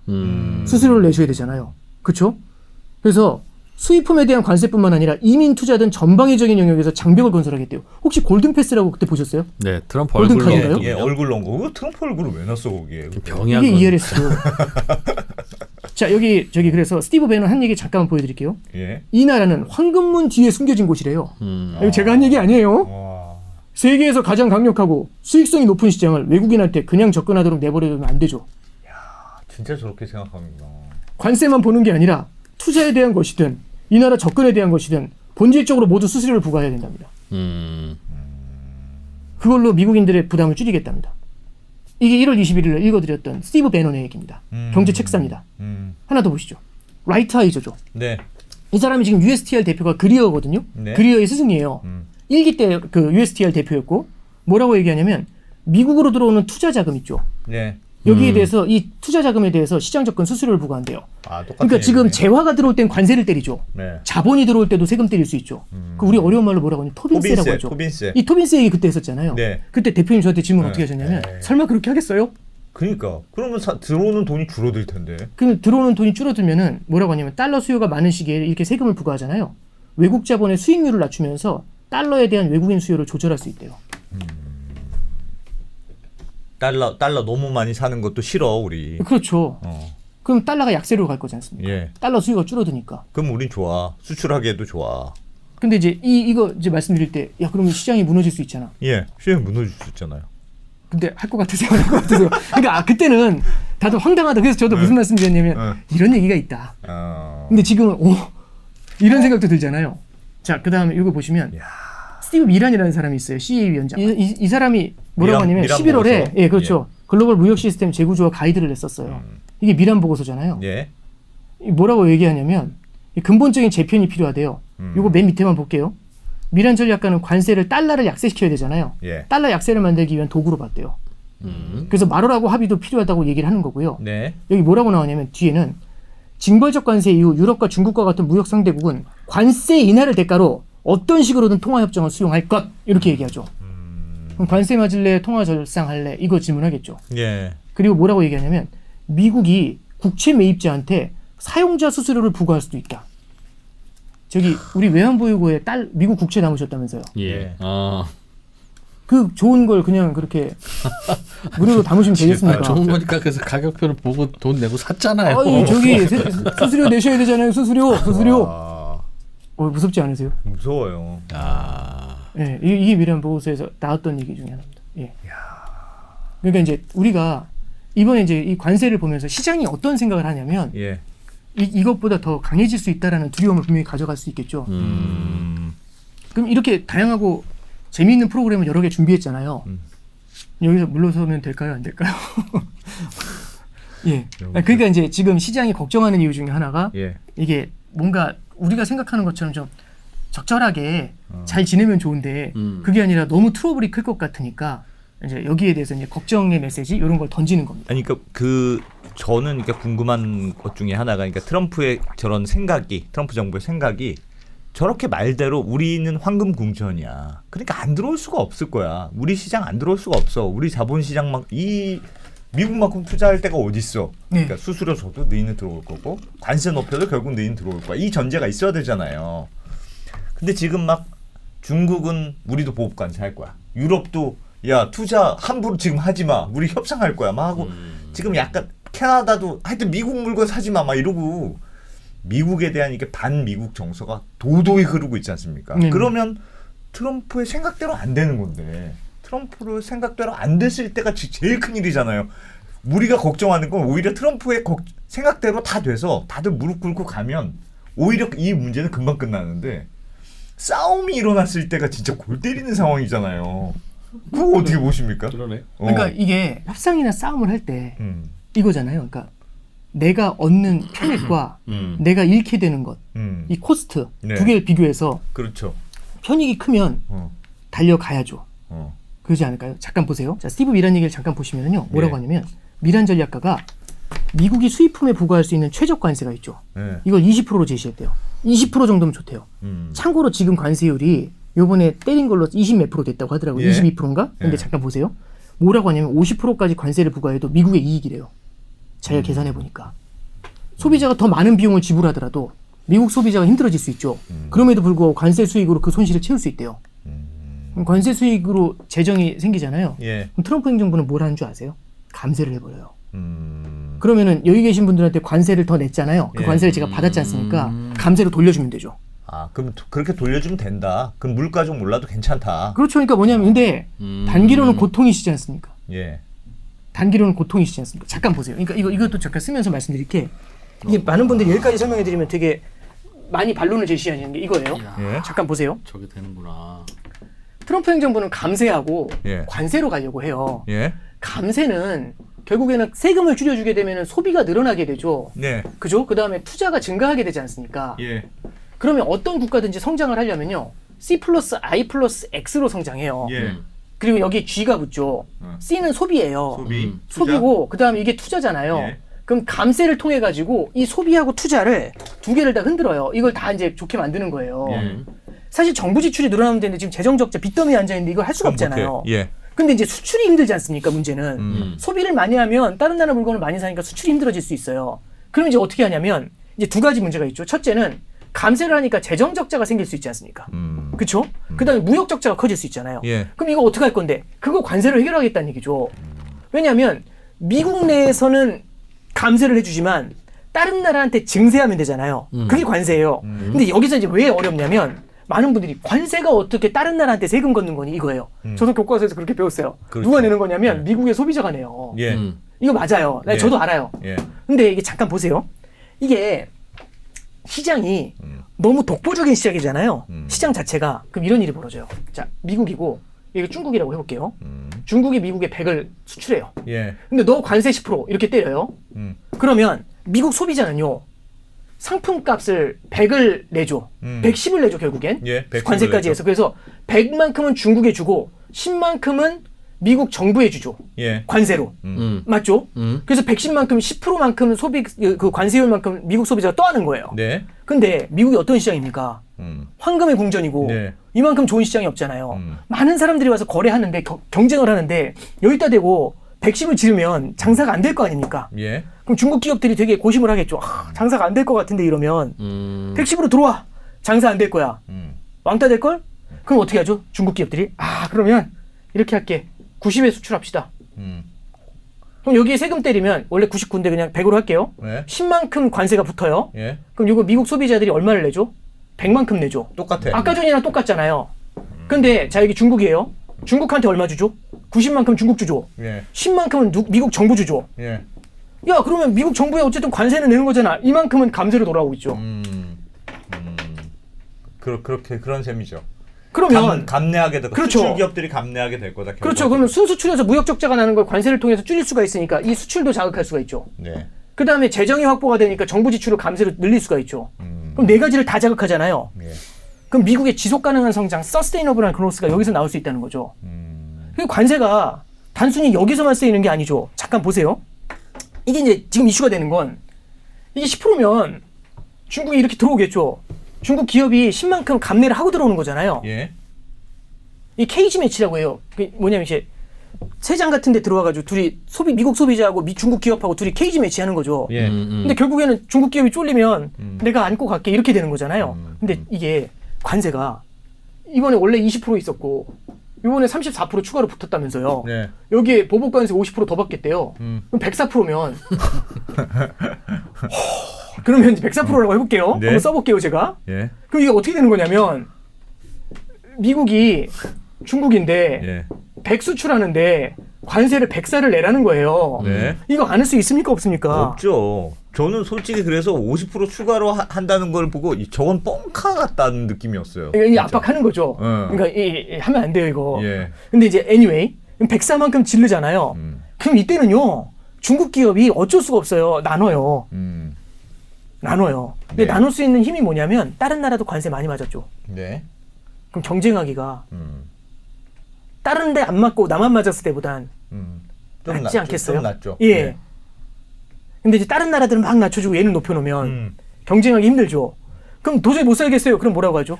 미국에 와서 공장을 지으면 무관세. 그럼 미국에 와서 공장을 짓잖아요. 그럼 고용이 창출이 되고 예. 설비 투자가 늘어날 거지 않습니까? 예. 그러면 아이. 투자하고 소비를 자극하겠죠. 그리고 그 공장이 세금을 낼 거지 않습니까? 미국을 황금의 궁전으로 만드는 거죠. 그래서 이것뿐만 아니라 마약 문제, 이민 문제, 베네수엘라에서 수입하면 너 관세 이거잖아요. 푸틴 휴전 안 하면 너 관세. 저 시진핑이 만약에 대만 침공하면 관세 200%. 브릭스에서 달러 말고 딴 거 쓰면 관세. 이런 얘기 하잖아요. 전가의 보도처럼 흔들지 않습니까? 그럼 잘 보세요. 트럼프 행정부에 있어서 이 관세는요. 알파이즈 오메가예요. 굉장히 많은 데 쓰이거든요. 모든 정책의 기반에 얘가 있어요. 그냥 파운데이션 틀이에요. 예. 얘가 흔들리면 자 이게 볼게요. 그러면 협상을 한번 해볼게요. 제가 관세가 모든 게 제 핵심이에요. 예. 근데 제가 이 두 분이랑 협상을 하는데 단계적으로 한 게 아니라 한 방에 두 분 다 적으로 만들고 한꺼번에 확 치고 들어왔어. 예. 그랬더니 이제 여러분들 마음속에 야 관세 너무 세다. 이러면 저쪽도 주식시장 흔들리니까 쫄릴 거야. 네. 너도 쫄릴 거니까 결국에는 버티면 서로 약하게 나가겠네? 이 생각 하시겠죠? 네. 당연히. 그러니까 우리 지금 시장 투자자도 똑같은 생각 하는 거잖아요. 네. 저도 그걸 알고 그 패를 알고 있겠죠. 서로 치킨 게임 하는 거죠. 그렇죠. 이제. 치킨 게임이죠. 그러니까 뭐냐면 철로에 둘이 누워가지고 기차가 오는데 누가 먼저 일어나냐 이 게임이잖아요. 예. 마음속으로 서로 네가 쫄리잖아. 이 생각하고 있는 거잖아요. 근데 예를 들어서 제가 트럼프도 먼저 일어났어. 네. 그러면 이 185개국 앞에서 먼저 일어났어. 예.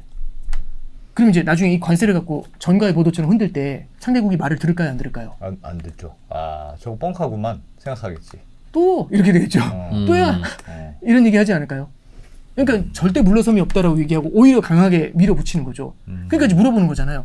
그러면 되게 힘들지 않으시겠어요? 그랬더니 다 얘기하는 게 지금 우리나라가 이렇게 어렵게 된 이유가 뭔지 아냐고. 이 단기적인 고통을 우리가 감내해야 된다. 그래서 트럼프가 했던 얘기 중에 그거잖아요. 얼마 전에 한 얘기가 막 시장 흔들려서 물어보니까 환자가 수술을 받고 있다. 수술이 잘 됐다. 이 얘기를 해요. 그게 뭐냐면 지금 수술을 받을 땐 아프잖아요. 예. 근데 수술 받았으니 어때요? 좋아지겠죠. 나을 거다. 네. 앞으로 브라이트한 미래가 기다리고 있다. 참아라, 견뎌라. 이 얘기하고 또 하나 무슨 얘기하냐면 중국이 더 힘들다. 그 얘기 뭐냐면 이쪽이 더 쫄리신다는 거예요. 그래서 여기서 우리 쫄리면 안 된다. 버텨라. 조금만 더 버티면, 조금만 더 견디면 이쪽이 무릎 꿇을 것이다. 이 얘기를 하고 있는 거죠. 이 치킨 게임, 대표적인 치킨 게임이 하나입니다. 네. 진짜 무섭다. 저거에 대한 이견은 없어요? 저걸 저렇게 관세를 부과하면 저 관세가 다 미국 수입이 되고 부담은 수출국이 안고 꼭 저럴까? 저렇게 안 될 것 같은데. 아니, 저기 피터 나바로라는 분이 있어요. 네. 브라질에 비가 내리면 스타벅스 주식을 사라. 네. 저자죠. 이 나바로라는 분이 얘기하는 것 중에 이 사람이 중국을 되게 싫어해요. 근데 이제 이 사람이 이제 얼마 전에 무슨 얘기를 했냐면 관세를 만약에 우리가 관세 세율이 20%가 넘잖아요. 그러면은 저기 관세 수입으로 6천억 달러 이상 매년 수입이 난대요. 네. 그러니까 그럼 왜 6천억 달러입니까? 간단해요 계산은. 미국이 수입하는 게 1년에 3조 달러 정도 수입해요. 네. 그럼 거기 20%면 6천억 달러 나오잖아요. 네. 예. 매년 6천억 달러씩 수입이 나면 엄청 큰 거예요. 근데 잠깐 생각을 해보죠. 이거 갖고서 이제 무디스의 마크 잔디라는 분이 있거든요. 그분이 뭐라고 하냐면 계산은 좋은데 운이 좋아야 1000에서 2천억 달러 벌걸? 이 얘기를 해요. 왜 그러냐면 잠깐 보세요. 가격이 올라가죠. 네. 그러니까 이 6천억 달러는 지금의 모든 게 그러니까 미국의 모든 소비자나 다른 국가들이 전부 다 이 가격을 받아들인다는 전제 하에서 진행이 돼요. 예. 근데 가격이 올라가면 못 견디고 가격을 올리면 미국 소비자한테 전가를 하잖아요. 미국 소비자가 살 수가 없죠. 미국 경기가 만약 안 좋아지면 예. 살 수가 없죠. 예. 살 수가 없다는 건 수입이 안 된다는 얘기죠. 예. 수입이 안 되면 그만큼의 관세 수입이 줄어들겠죠. 줄어들게 되겠죠. 예. 그러니까 이거는요. 모든 게 에브리띵이 아무 문제 없이 지금처럼 다 돌아간다는 전제가 깔려 있죠. 그러니까 저도 제가 썼지만 이 제가 주장하는 게 아니에요. 그러니까 이게 제 얘기가 아니에요. 예. 네. 그러니까 이제 여기서 이제 그 저 얘기는 전가한다는 얘기는 누가 썼냐면은 그 캐롤라인 레빗이 네. 기자회견 때 기자가 물어봐요. 뭐라고 했냐면 관세를 이제 캐롤라인 레빗한테 이렇게 물어봐요. 관세 내보신 적 있냐고. 자기는 내봤대요. 그 질문을 왜 했냐면 관세는 미국 소비자가 맞는 거지 다른 나라에 전가가 되는 게 아니란 얘기죠. 예. 근데 캐롤라인 레빗이 표정이 확 썩으면서 그분 저기 기자회견하는 거 보면 당신 질문 다 많은다고 그러고 진짜 네. 트럼프 2탄이잖아요. 근데 이제 이분이 뭐라고 하냐면 내 지금 경제학 상식을 지금 테스트하는 거냐고. 그러면서 이제 이 얘기를 하는 거죠. 그러니까 이제 트럼프 행정부에서는 시장 자체가 너무 독점적으로 강한 시장이잖아요. 그러면은 이런 로직을 갖다가 끌고 나올 수 있죠. 근데 이게 잠깐 생각해 보시면 아까 만약에 소비가 줄어들게 되잖아요. 미국에. 그럼 수입이 줄어들 수밖에 없죠. 그렇죠. 잠깐 보시면 이런 거예요. 자, 첫 번째는 관세가 부과가 되면 그것도 고율 관세면 단기로는 물가를 끌어올리는 효과가 있죠. 예. 그래서 연준도 지금 주춤하잖아요. 예. 그럼 금리 인하를 하기가 되게 어려워져요. 저 금리 인하 할 것 같아요. 그런데 하더라도 시장이 원하는 만큼 해줄 수가 없어요. 코로나 때 기억하실지 모르겠는데 코로나 때 시장이 무너졌잖아요. 예. 금리 인하에서 살린 게 아니에요. 금리 인하 해도 무너졌거든요. 제로까지 낮췄는데도. 그래서 양적완을 했어요. 예. 양적완을 해도 무너지더라고요. 그랬더니 뭐라고 하냐면 끌어올리는 때까지 돈 풀겠다고. 그 의지를 딱 본 다음에 시장이 돌아서요. 그러니까 뭐냐면 성장이 둔화되는 것 이상으로 금리를 많이 낮춰줘야 되는데 네. 지금 어쨌든 금리는 낮출 것 같지만 시장을 갖다가 만족시킬 정도 될지는 잘 모르겠어요. 이게 이제 첫 번째. 그래서 통화정책의 연준 풋의 발목을 잡아요. 예. 이렇게 되면 두 번째는 뭐가 있냐면 자산시장이 흔들리잖아요. 이게 소비에는 타격을 줄 수가 있어요. 그렇죠. 이게 문제가 뭐냐면 일반적으로 이게 논란의 여지가 있어요. 자산 가격이 오르는 게 소비로 연결이 되느냐. 그럴 수도 있고 아닐 수도 있어요. 근데 이렇게 말씀드릴게요. 자, 제가 월 100만 원을 받아요. 100만 원을 벌었어요.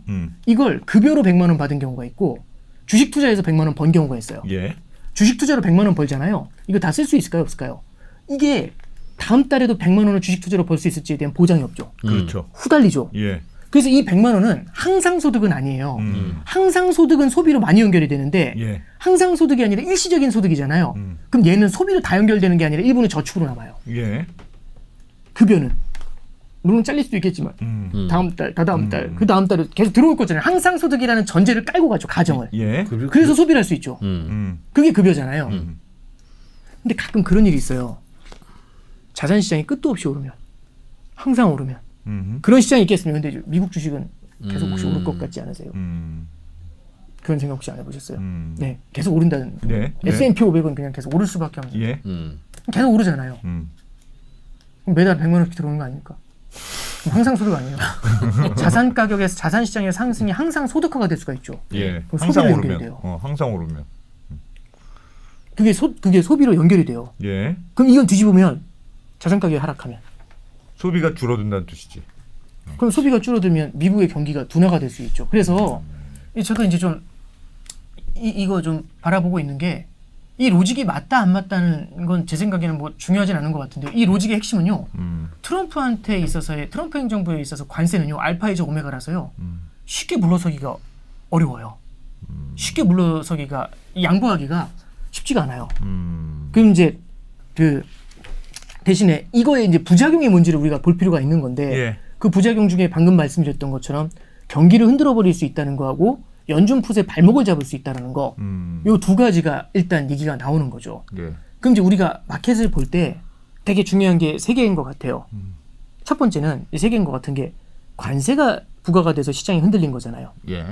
관세가 부과돼서 시장이 흔들리니까 이 시장이 흔들리는 걸 메워주기 위해서 연준이 들어와 주거나 네. 아니면은 미국 재무부가 돈을 풀어서 지원해 주거나 재정에서 들어오거나 통화에서 들어오거나 지원을 해줘야 되거든요. 그렇습니다. 그렇죠. 그래야 패키지가 완성되지. 예, 그렇죠. 전략의 패키지가. 근데 연준이 지금 금리를 내려주더라도 제한적으로밖에 못 내려주면 연준이 발목이 잡혀 있죠. 예. 그럼 재무부가 도와줘야 되는데 지금 돈이 없어. 재무부의 저기 베센트 재무장관이 그 국고를 쥐고 있는 거잖아요. 곳간에 예, 키를 예, 갖고 있잖아요. 예. 이 양반이 하는 얘기가 바이든 행정부 때부터 우리가 너무 공공지출에 중독이 돼 있다. 그러니까 결국엔 재정 지출을 해가지고 주식시장 끌어올리는데 중독이 돼 있어서 이 중독을 풀어야 되는 시간이다. 우리는 지금 디톡스의 시간이다. 이렇게 얘기를 해요. 예. 그럼 디톡스를 하는 기간 동안에는 당연히 우리가 금단 현상이 나타날 수 있잖아요. 예. 금단 현상. 부두부두 떨릴 수가 있잖아요. 예. 그럼 다시 중독을 다시 할 수는 없죠. 견뎌라. 예, 베센트. 그리고 이제 재정에서의 푸시 없잖아요. 막아주는 게. 예. 그럼 이제 관세를 흔들어야 되지 않습니까? 절대 물러섬이 없다. 오히려 50% 더 때리겠다. 이제 이런 얘기가 나오니까 사실 예전에는 관세를 좀 이렇게 연하게 해주고 연한다는 말이 이상하네요. 약하게 해주거나 연준 푸시 나오거나 트럼프 푸시 나와주거나 이 세 개 중에 하나가 이제 시장을 좀 받쳐주곤 했는데 지금 얘네 셋이 상당히 좀 곤란해 보이는 거죠. 근데 대신에 시장이 계속 기대하는 건 예. 연준에서 금리 낮춰주나? 내지는 다른 국가하고 짬짬이 해주나? 그게 이제 일본 얘기였잖아요. 예. 그 다음에 이제 세 번째는 중국이 그래도 최악으로 치닫진 않나? 뭐 이런 거 내지는 협상이 그래도 이제 일본부터 시작하니까 빨리 가나? 이런 것들은 시장에 계속 기대를 주죠. 그래서 지금 시장에는 바이더 딥의 뭐냐면 저가 매수를 위한 저기 그 뭐죠? 저 90일 연기하겠다 이 얘기하니까 오늘 새벽에 막 엄청 올라왔거든요. 맞아요. 그건 무슨 얘기냐면은 약간 기대하고 있는 게 있다 사람들이. 그렇죠. 이렇게 말씀드릴게요. 제가 갯벌 체험을 갔거든요. 한 애기였을 때 갯벌 체험을 갔는데 경운기 타고 들어가요. 강화도에 가는데 경운기 타고 들어가는데 그 경운기 운전하시는 분이 저한테 그러더라고요. 아, 갯벌 한번 보시라고. 딱 보니까 그냥 꽃게가 조그만 게 한 1000만 마리가 있는 거예요. 예. 동심발동. 나도 잡으면 재밌겠다 이랬거든요. 자, 이제 내리세요 해가지고 내려가 천발짝을 딱 내리는 순간 갯벌을 봤거든요. 한 마리도 없어요. 한 마리도 없어요. 질문 이겁니다. 죽었습니까? 숨었습니까? 숨었지. 죽은 것과 숨은 건 다르죠. 죽은 건 다시 못 나오죠. 예. 숨은 건 나오죠. 두 개가 다르죠. 자산시장이 하락하는데 죽어있나요? 숨어있나요? 그러니까 우리가 바이더 딥을 본 거죠. 그러니까 이제 시장이 그러면 친구들이 남아있구나. 어제 그거는 숨어 있어. 이럴 땐 쇼 치다가 죽는다 진짜 라는 걸 진짜 보여줬을 거야 그땐. 그러니까 뉴스 하나에 어떻게 돌리는지 보여줬잖아요. 그러니까 이제 제가 그래서 뭐 시장이 오른다 떨어진다 이런 말씀보다도 그러니까 이걸 갖다가 여러 가지 속에서 해결책을 찾는 방법들도 있을 거고 시장 자체도 여태까지 자산시장에 올라온 그 관성이 있으니까 그거를 끌어올릴 수 있는 무언가 핑계를 계속해서 찾아 나가는 작업을 하게 되겠죠. 네, 그래서 저는 좀 이렇게 우리가 지켜봐야 될 요인들이 이렇게 이제 말씀드렸던 것처럼 연준 푸시냐, 재무부 푸시냐, 그 다음에 이제 마지막으로 관세에 대한 얘기냐 이거예요. 그게 이제 중요한 포인트가 되는 것 같고 그 마지막으로 그 얘기 하나만 해드리고 이제 정리를 하려고 합니다. 뭐냐면 그 트럼프도 그렇고 베센트 재무장관도 그렇고 둘 다 하고 있는 얘기의 핵심은요. 예. 지금 당장의 성장을 희생하더라도 이 관세의 구조나 아니면 이 재정 적자의 구조를 해결을 시켜야 미래가 밝다는 얘기를 하고 있거든요. 네. 그래서 당장의 성장보다 중요한 건 서스테이너블한 그로스죠. 지속 가능한 성장을 만들어내야 된다. 이 생각을 되게 강하게 하는 것 같아요. 예. 그래서 아예 국가 자체 그 금융 시스템 무역 구조를 다 그 바꿔야 전면 된다. 수정해야 된다.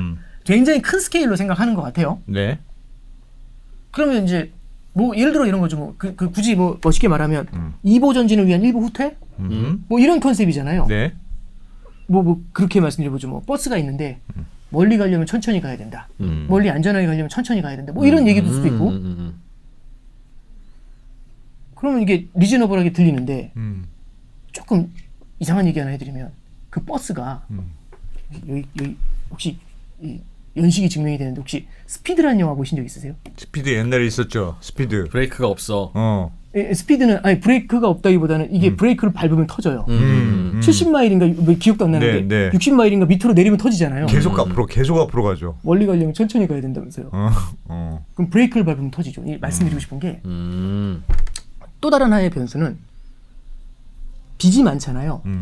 빚이 많으면 망할까요? 안 망할까요? 빚이 많으면 그걸로 안 망해요. 빚으로는 안 망. 왜냐하면 제가 예를 들어 대출이 100억이 있다고 해볼게요. 예. 근데 제가 매년 100억씩 벌어요.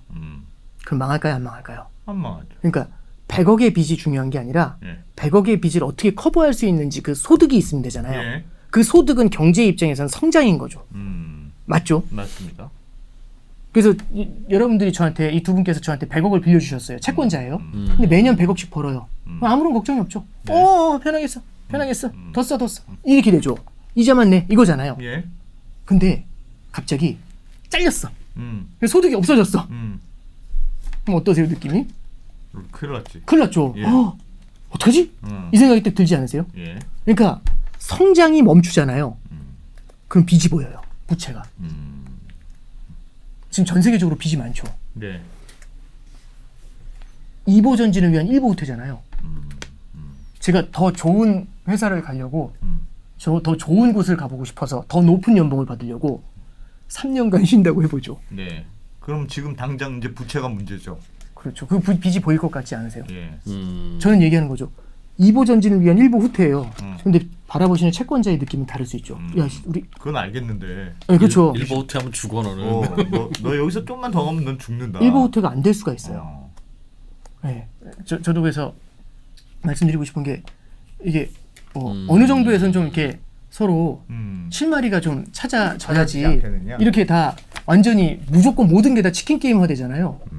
그래서 그게 오래오래 끌게 되면은 이게 경제의 성장을 좀먹게 만드는 문제가 생길 수 있습니다. 저도 궁금한 게 하나가 그러니까 트럼프는 말씀 들어보니까 더 쉽게 양보가 안 될 것 같고 이렇게 카드를 끌었으니까 뭐라도 하여튼 백인 될 것 같은데 결국은 이제 시장에서 기대하는 건 연준이잖아요. 연준이 뭘 좀 도와주면 어쨌든 시장이 버티면서 트럼프가 좀 세게 나갈 수 있는데 연준의 생각이 뭘까? 요즘 하여튼 연준이 쏙 들어가고 트럼프만 보이니까 그러니까 연준은 물가가 너무 걱정이에요? 아니면 코로나 때하고는 달라요. 왜냐하면 단기적으로 물가를 끌어올리는 문제가 생겨요. 근데 단기적으로 물가 끌어올리더라도 내려가면 되잖아. 예. 이거 관세는 한 번만 일회성이잖아. 예. 그럼 맞는데 문제는 뭐냐면 물가가 지난 4년간 인플레이션이 높았어요. 예.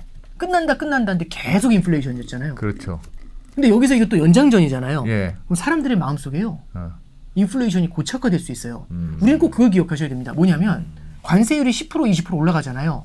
10% 20% 올라갈 때 5년 전에 물가에서 10% 올라가는 거하고 지금 5년 동안 인플레이션이 엄청났잖아요. 예. 거기서 10%가 올라가는 거하고 관세 때리기 전에 지금 계란값 난리였잖아요. 미국에 그러니까 우리 관세 때리기 전에 미국 가서 이미 저기 식사해 보신 분들 깜짝 놀라잖아요. 칼국수 드셔보 저기 가서 코리안타운 가셔서 들으시면 되게 비싸거든요. 예전에 비해서 진짜 저 2012년에 가서 먹을 때보다 너무 비싸졌더라고요. 그게 인플레이션이지 않습니까? 예. 그건 다르죠. 예. 그래서 이제 숫자만으로 또 바라볼 수 있는 거하고 예. 우리가 이 진짜 체감으로 느끼는 건 다르죠. 그래서 쉽지 않다. 사람들의 인플레이션 장기 심리가 올라오는 걸 자극한다. 네. 이게 이제 연준 입장에서는 굉장히 좀 두려울 겁니다. 저는 연준이 물가만 바라보지 않기 때문에 예. 금융 시스템이 흔들릴 때는 들어오거든요. 네. 물가가 문제가 돼도 예. 그 얘기는 금융 시스템이 흔들리지 않는 한 쉽게 안 들어온다는 얘기예요. 그 얘기는 시장이 기대하는 것보다는 연준은 좀 느리게 움직일 것 같고요. 예. 시장이 기대하는 것보다는 연준은 적게 움직일 것 같습니다. 예, 그 로직은 아직까지 유효하다고 보고 있습니다. 네. 쉽지 않겠네. 쉽지 않겠어. 이야. 장기전이네 장기전. 오늘 얘기 들으니까 장기전으로 갈 가능성이 되게 있어 보이는데. 아 장기전 가면 안 돼요 이거. 와, 빨리 어떻게든 불확실성이 장기전. 정리가 돼야죠. 빨리 정부 들어가야 돼 빨리. 저는 응? 미국 주식을 사야 한다는 생각이 다시 한번 들었습니다. 오히려 저 관세라는 게 수출업자가 50% 관세를 미국 정부에다 내고 들어가면 가격은 150% 가격에 들어갈 텐데 미국 정부가 그 50을 받아서 감세를 해주든 소비자한테 풀든 미국 소비자한테 줄 테니까 미국 소비자는 그걸로 힘이 나서 150%가 된 가격도 감수하고 살 거다. 뭐 그런 얘기 아니겠어요? 네. 얼핏. 그런데 문제는 관세는 가격에 바로 부담이 되지만 감세는 부유층한테만 주로 효과가 있잖아요. 그걸로 감세를 해주면 혜택은 부유층한테 더 가죠. 부담은 서민들이 갖고. 그러면 부유층 주머니가 두둑해지면 부유층은 150% 관세 물고 들어온 그 물건을 사는 게 아니라 그 물건은 이미 집에 있고 뭘로 하지? 주식이나 또 사야 되나? 그렇게 될 것 같은데요. 이제 빈부격차를 늘리는 요인이 되잖아요. 예. 이제 두 가지를 이제 그 로직도 맞을 수 있는데 두 가지 좀 이제 말씀을 드리면 두 가지나 허점이 있는 논리였어요. 아니요 그 말씀이 아니라 그러니까 이제 요런 케이스도 생각해 볼 수 있는 거죠. 그러니까 그렇게 네. 될 수 있죠 당연히. 근데 예. 이게 첫 번째는 저 감세를 그러니까 저 관세 수입이 들어온다고 해서 감세를 해줄 정도로 지금 미국 재정이 양호하냐? 괜찮냐? 지금 그거는 왜냐하면 관세를 많이 걷더라도 미국 경제가 무너지잖아요. 그럼 세수가 줄겠죠. 예. 그래서 우리가 이제 그런 얘기를 해요. 금리가 낮아지면 대출 이자가 줄어드니까 미국의 재정 적자가 줄지 않겠냐. 여태까지 미국이 재정 적자가 제일 많이 늘었을 때가 언제냐면 08년도하고 2020년도예요. 그때 금리 제로였잖아요. 근데 왜 재정 적자가 늘었죠? 경기 침체가 오면 끌어올려야 돼서 돈을 풀어야 돼요. 예. 그래서 이게 첫 번째는 감세를 할 정도로 재정이 관세 수입을 통해서 해결이 되냐. 이게 첫 번째는 좀 쉽지 않은 문제고. 퀘스천 마크가 될 수 있고요.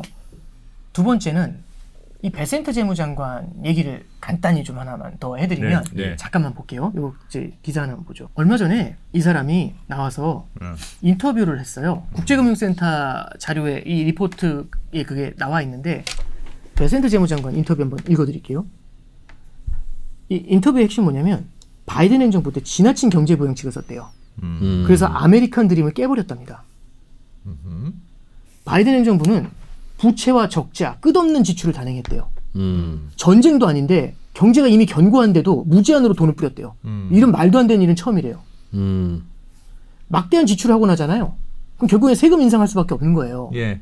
그래서 굉장히 부정적인 시니컬한 정치 전략을 썼다는 거죠. 그래서 뭐라고 하냐면 불법 이민도 마찬가지로 이민을 갖다 있는 대로 받았는데 트럼프는 뭐라고 하냐면 바이든 때 2,200만 명 들어왔대요. 근데 이렇게 많이 들어왔으니까 다 돌려보낼 수는 없다. 이런 식으로 얘기하는 게 무책임하지 않냐. 예. 이런 얘기까지 해요. 하나만 더 볼게요.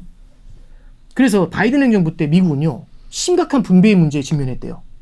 왜냐하면 해리스가 중산층 위에 싸운다 얘기하지만 바이든 행정부 때 이미 인플레이션 때문에 모두가 힘들었대요. 과도한 경기 부양책이 물가를 끌어올리면서 중고차 가격, 자동차 보험, 렌트비 너무 힘들어지게 만들었대요. 어려운 사람들을, 서민들을 과도한 부양책 때문에. 그래서 뭐라고 하냐면 상위 10%는 주식시장이 폭등해서 엄청난 이익을 봤대요. 이게 베센트 재무장관 얘기예요. 예. 하위 50%는 자산 없이 부채만 있대요. 금리 올라가고 물가 올라갔죠. 이 사람들 너무 힘들대요. 신용카드 빚도 많고요. 주택 가격이 너무 올라서 모기지로도 주택 구입이 불가하대요. 그래서 아메리칸 드림이 깨졌대요. 베센트 재무장관이 원하는 건 어디서나 내 집 마련할 수 있으면 하나의 직업만으로도 예. 재정적인 안정이 있고 직업 목적의식 이런 게 다 돼야지. 지금 2차 대전 후에 미국 가정의 90% 이상은요. 자녀 세대가 부모보다 더 나은 삶을 사는 게 가능했지만 지금은 그 비율이 50%에 불과하대요. 자, 이 얘기 들으시면 부자들을 위한 부양책을 좋아할 것 같으세요? 싫어할 것 같으세요? 지금 재정정책을 디톡스 기간이라는 얘기했다면서요. 왜 자산시장 부양 안 해줍니까? 아메리칸 드림 얘기예요. 그러니까 이분 약간 청산주의하고 되게 비슷해요. 네. 그러네. 이 잠깐 보시면 혹시 앤드류 멜론이라는 재무장관이 있었는데 혹시 기억하실지 모르겠는데 예. 이분이 그 후보 대통령 밑에서 1930년대, 29년도, 30년대 재무장관 했거든요. 이분이 뭐라고 하냐면 시장이 무너지더라도 이거는 좋은 거래요. 왜냐하면 과도한 투기가 사라지면서 사람들이 청렴해지니까. 그거 읽어드릴게요. 제가 뭐가 있냐면 앤드류 멜런이 했던 얘기. 이거 저기 책에서 인용한 겁니다. 예. 1932년이 돼서도요. 이게 대공황 때예요. 예. 미국의 경제 불황을 바라보는 멜런의 시각은 바뀌지 않았다. 1930년대의 불황도 사람들의 비이성적인 투기 광풍과 과잉 생산이 더해져서 초래된 것이다. 그래서 경제의 썩은 부분이 다 제거될 때까지 불황이 계속될 것이며 이러한 과정은 오히려 사람들을 더 일하게 만들고 도덕적으로 바른 삶을 살게 할 것이기 때문에 긍정적 이렇게 얘기했대요. 미치겠다. 이게 청산주의예요. 깨지는 게 좋다. 왜냐하면 세계가 리셋이 되니까 약간 이게 뭐하고 비슷하냐면 혹시 타노스라는 분 아세요? 네. 어벤져스에? 네, 다 죽여야 돼. 절반은 죽여야 돼. 그게 신념이잖아요. 네. 그 사람이 뭐라고 하냐면 하디스트 초이스라는 말을 해요. 그러니까 굉장히 어려운 선택은 리콰이어야 돼요. 뭘 요구하냐면 굉장히 강한 의지. 그걸 필요로 한다는 얘기 하거든요.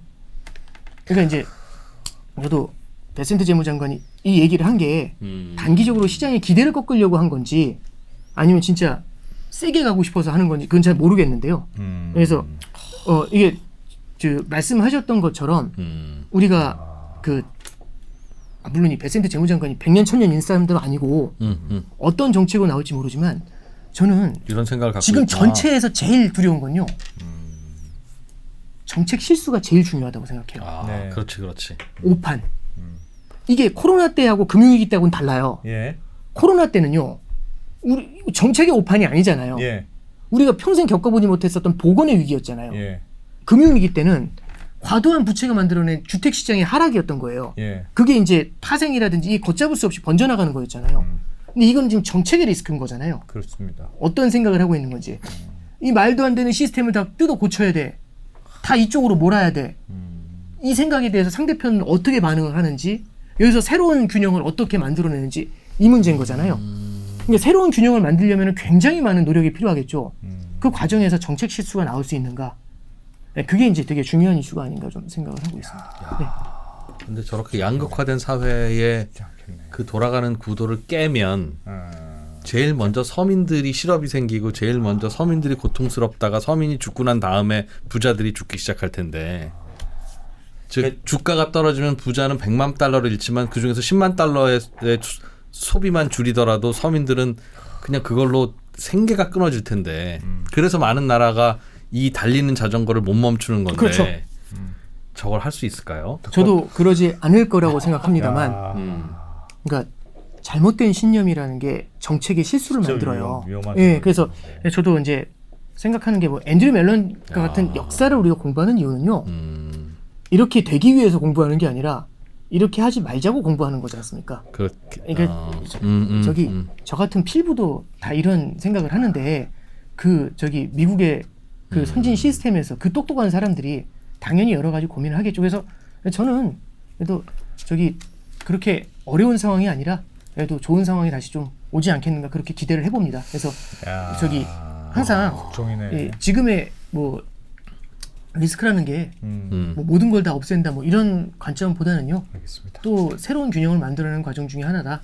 이렇게 보시면서 거기서 어떤 타협이 일어나는지 좀 더 주목해 보시죠. 네. 알겠습니다. 새 아이폰을 하나 미리 사둬야 되는 거야? 빨리? 미치겠네. 이야, 간단치가 않네. 그러니까 원래는 트럼프가 굉장히 포퓰리스트라고 생각했거든요. 저는. 그래서 바이든 정부가 사실은 연장이 안 된 게 물가를 관리하지 못한 게 결정적이다. 그러니까 공화당에서도 그거 너무 잘한다고 생각했어요. 근데 지금 스탠스는 물가를 약간 우리가 감내하더라도 지금 시스템을 바꾼다. 그런 전략으로 가면 단기적으로 힘들어질 수밖에 없죠. 힘들 거예요. 항상 경제가 힘든 건 경제가 발전하기 위해서는 혁신과 노동과 근로와 투자와 리스크 테이킹과 그게 돌아가야 되는 거고 그게 어려우니까 경제가 성장하기 어려운 건데 가만히 보고 있다가 제도를 이렇게 바꾸면 되겠는데? 라고 들어오는 정치인들이 항상 노이즈를 일으키지. 제도를 바꿔서 될 일이면 이미 했지. 그 관세 올리는 게 뭐가 어렵고 뭐가 어렵겠습니까? 그러니까 신념이 강한 자가 제일 위험한 거야 사실. 아 근데 요거는 처음 보는 거라 나 어떻게 될지 모르겠어. 신념이 강한 사람 난 너무 원칙으로 무서워. 보면 어. 야 세금과 제도를 바꿔서 뭐가 될 거면 세상에 안 될 게 뭐가 있었겠냐? 님이 하고 말았지. 라는 건데 네. 관세는 이거 어떻게 될까? 미국이 하는 그러니까 관세는. 이게 진짜 이 생각대로 되면 그나마 빨리 그냥 게임이 끝나는 건데 장기전으로 갔을 때가 진짜 골 때리는 거죠. 네, 그렇지. 이 관세 측면에서는 빠르게 협상이 돼서 이 관세율이 좀 이렇게 국가별로 좀 안정이 좀 되고 한두 나라를 이게 예. 아니 난 협상할 줄 알았더니 어. 또 오늘 오건영 단장님도 말씀하셨지만 트럼프 정부에서 관세는 수단이 아니라 목적이에요. 목적이 어떻게 바뀝니까? 관세는 움직이지 않을 거예요. 그런 얘기 하시는 분도 있어서 그 정도의 그게 아니에요? 코멘트는 아니고요. 그러니까 그 수단인데 굉장히 강한 수단인 거죠. 그래서 이제 자기가 그 수단을 해서 먼저 물러서게 됐을 때는 앞으로 그 칼이 무뎌지기 때문에 쓸 수가 없지 않습니까? 협상이 안 되니까 그건 예, 맞지. 예. 그건 맞지. 예, 협상의 가장 중요한 무기가 되는 거죠. 그래서 지금 세게 나오는 건 다 이해가 되는데 오늘부터 이제 일본, 베트남 뭐 이렇게 협상이 시작될 거니까 어떤 식으로 가는지가 되게 알죠. 저도 빠르게 이게 어쨌든 어우, 빠르게 해결이 돼야지 이게 장기전 가면 힘듭니다. 6월 이후까지 기다려야 돼? 근데 지금은 일단은 이 충격에서는 좀 벗어나서 협상을 하나하나 할수록 시장에서는 안도를 할 테니 문제는 그때 엔화가 갑자기 뭐 강세가 된다든가 위안화가 갑자기 약세가 된다든가 그렇게 해서 또 폭탄이 터지는 것만 잘 관찰하고 있으면 네, 알겠습니다. 하여튼 와 너무 좋겠다. 뭐 심란하다. 생각보다 힘든 일이었네 이게. 저 하여튼 자주 모셔야 될 것 같습니다. 예. 오건영 단장님. 오건영 단장님 음. 신한은행에서 길을 찾아주시다가 길이 발견되면 시장에 나와서 길 봤다 그러면 패스파인더 예. 오건영 단장이었습니다. 고맙습니다. 고맙습니다. 감사합니다.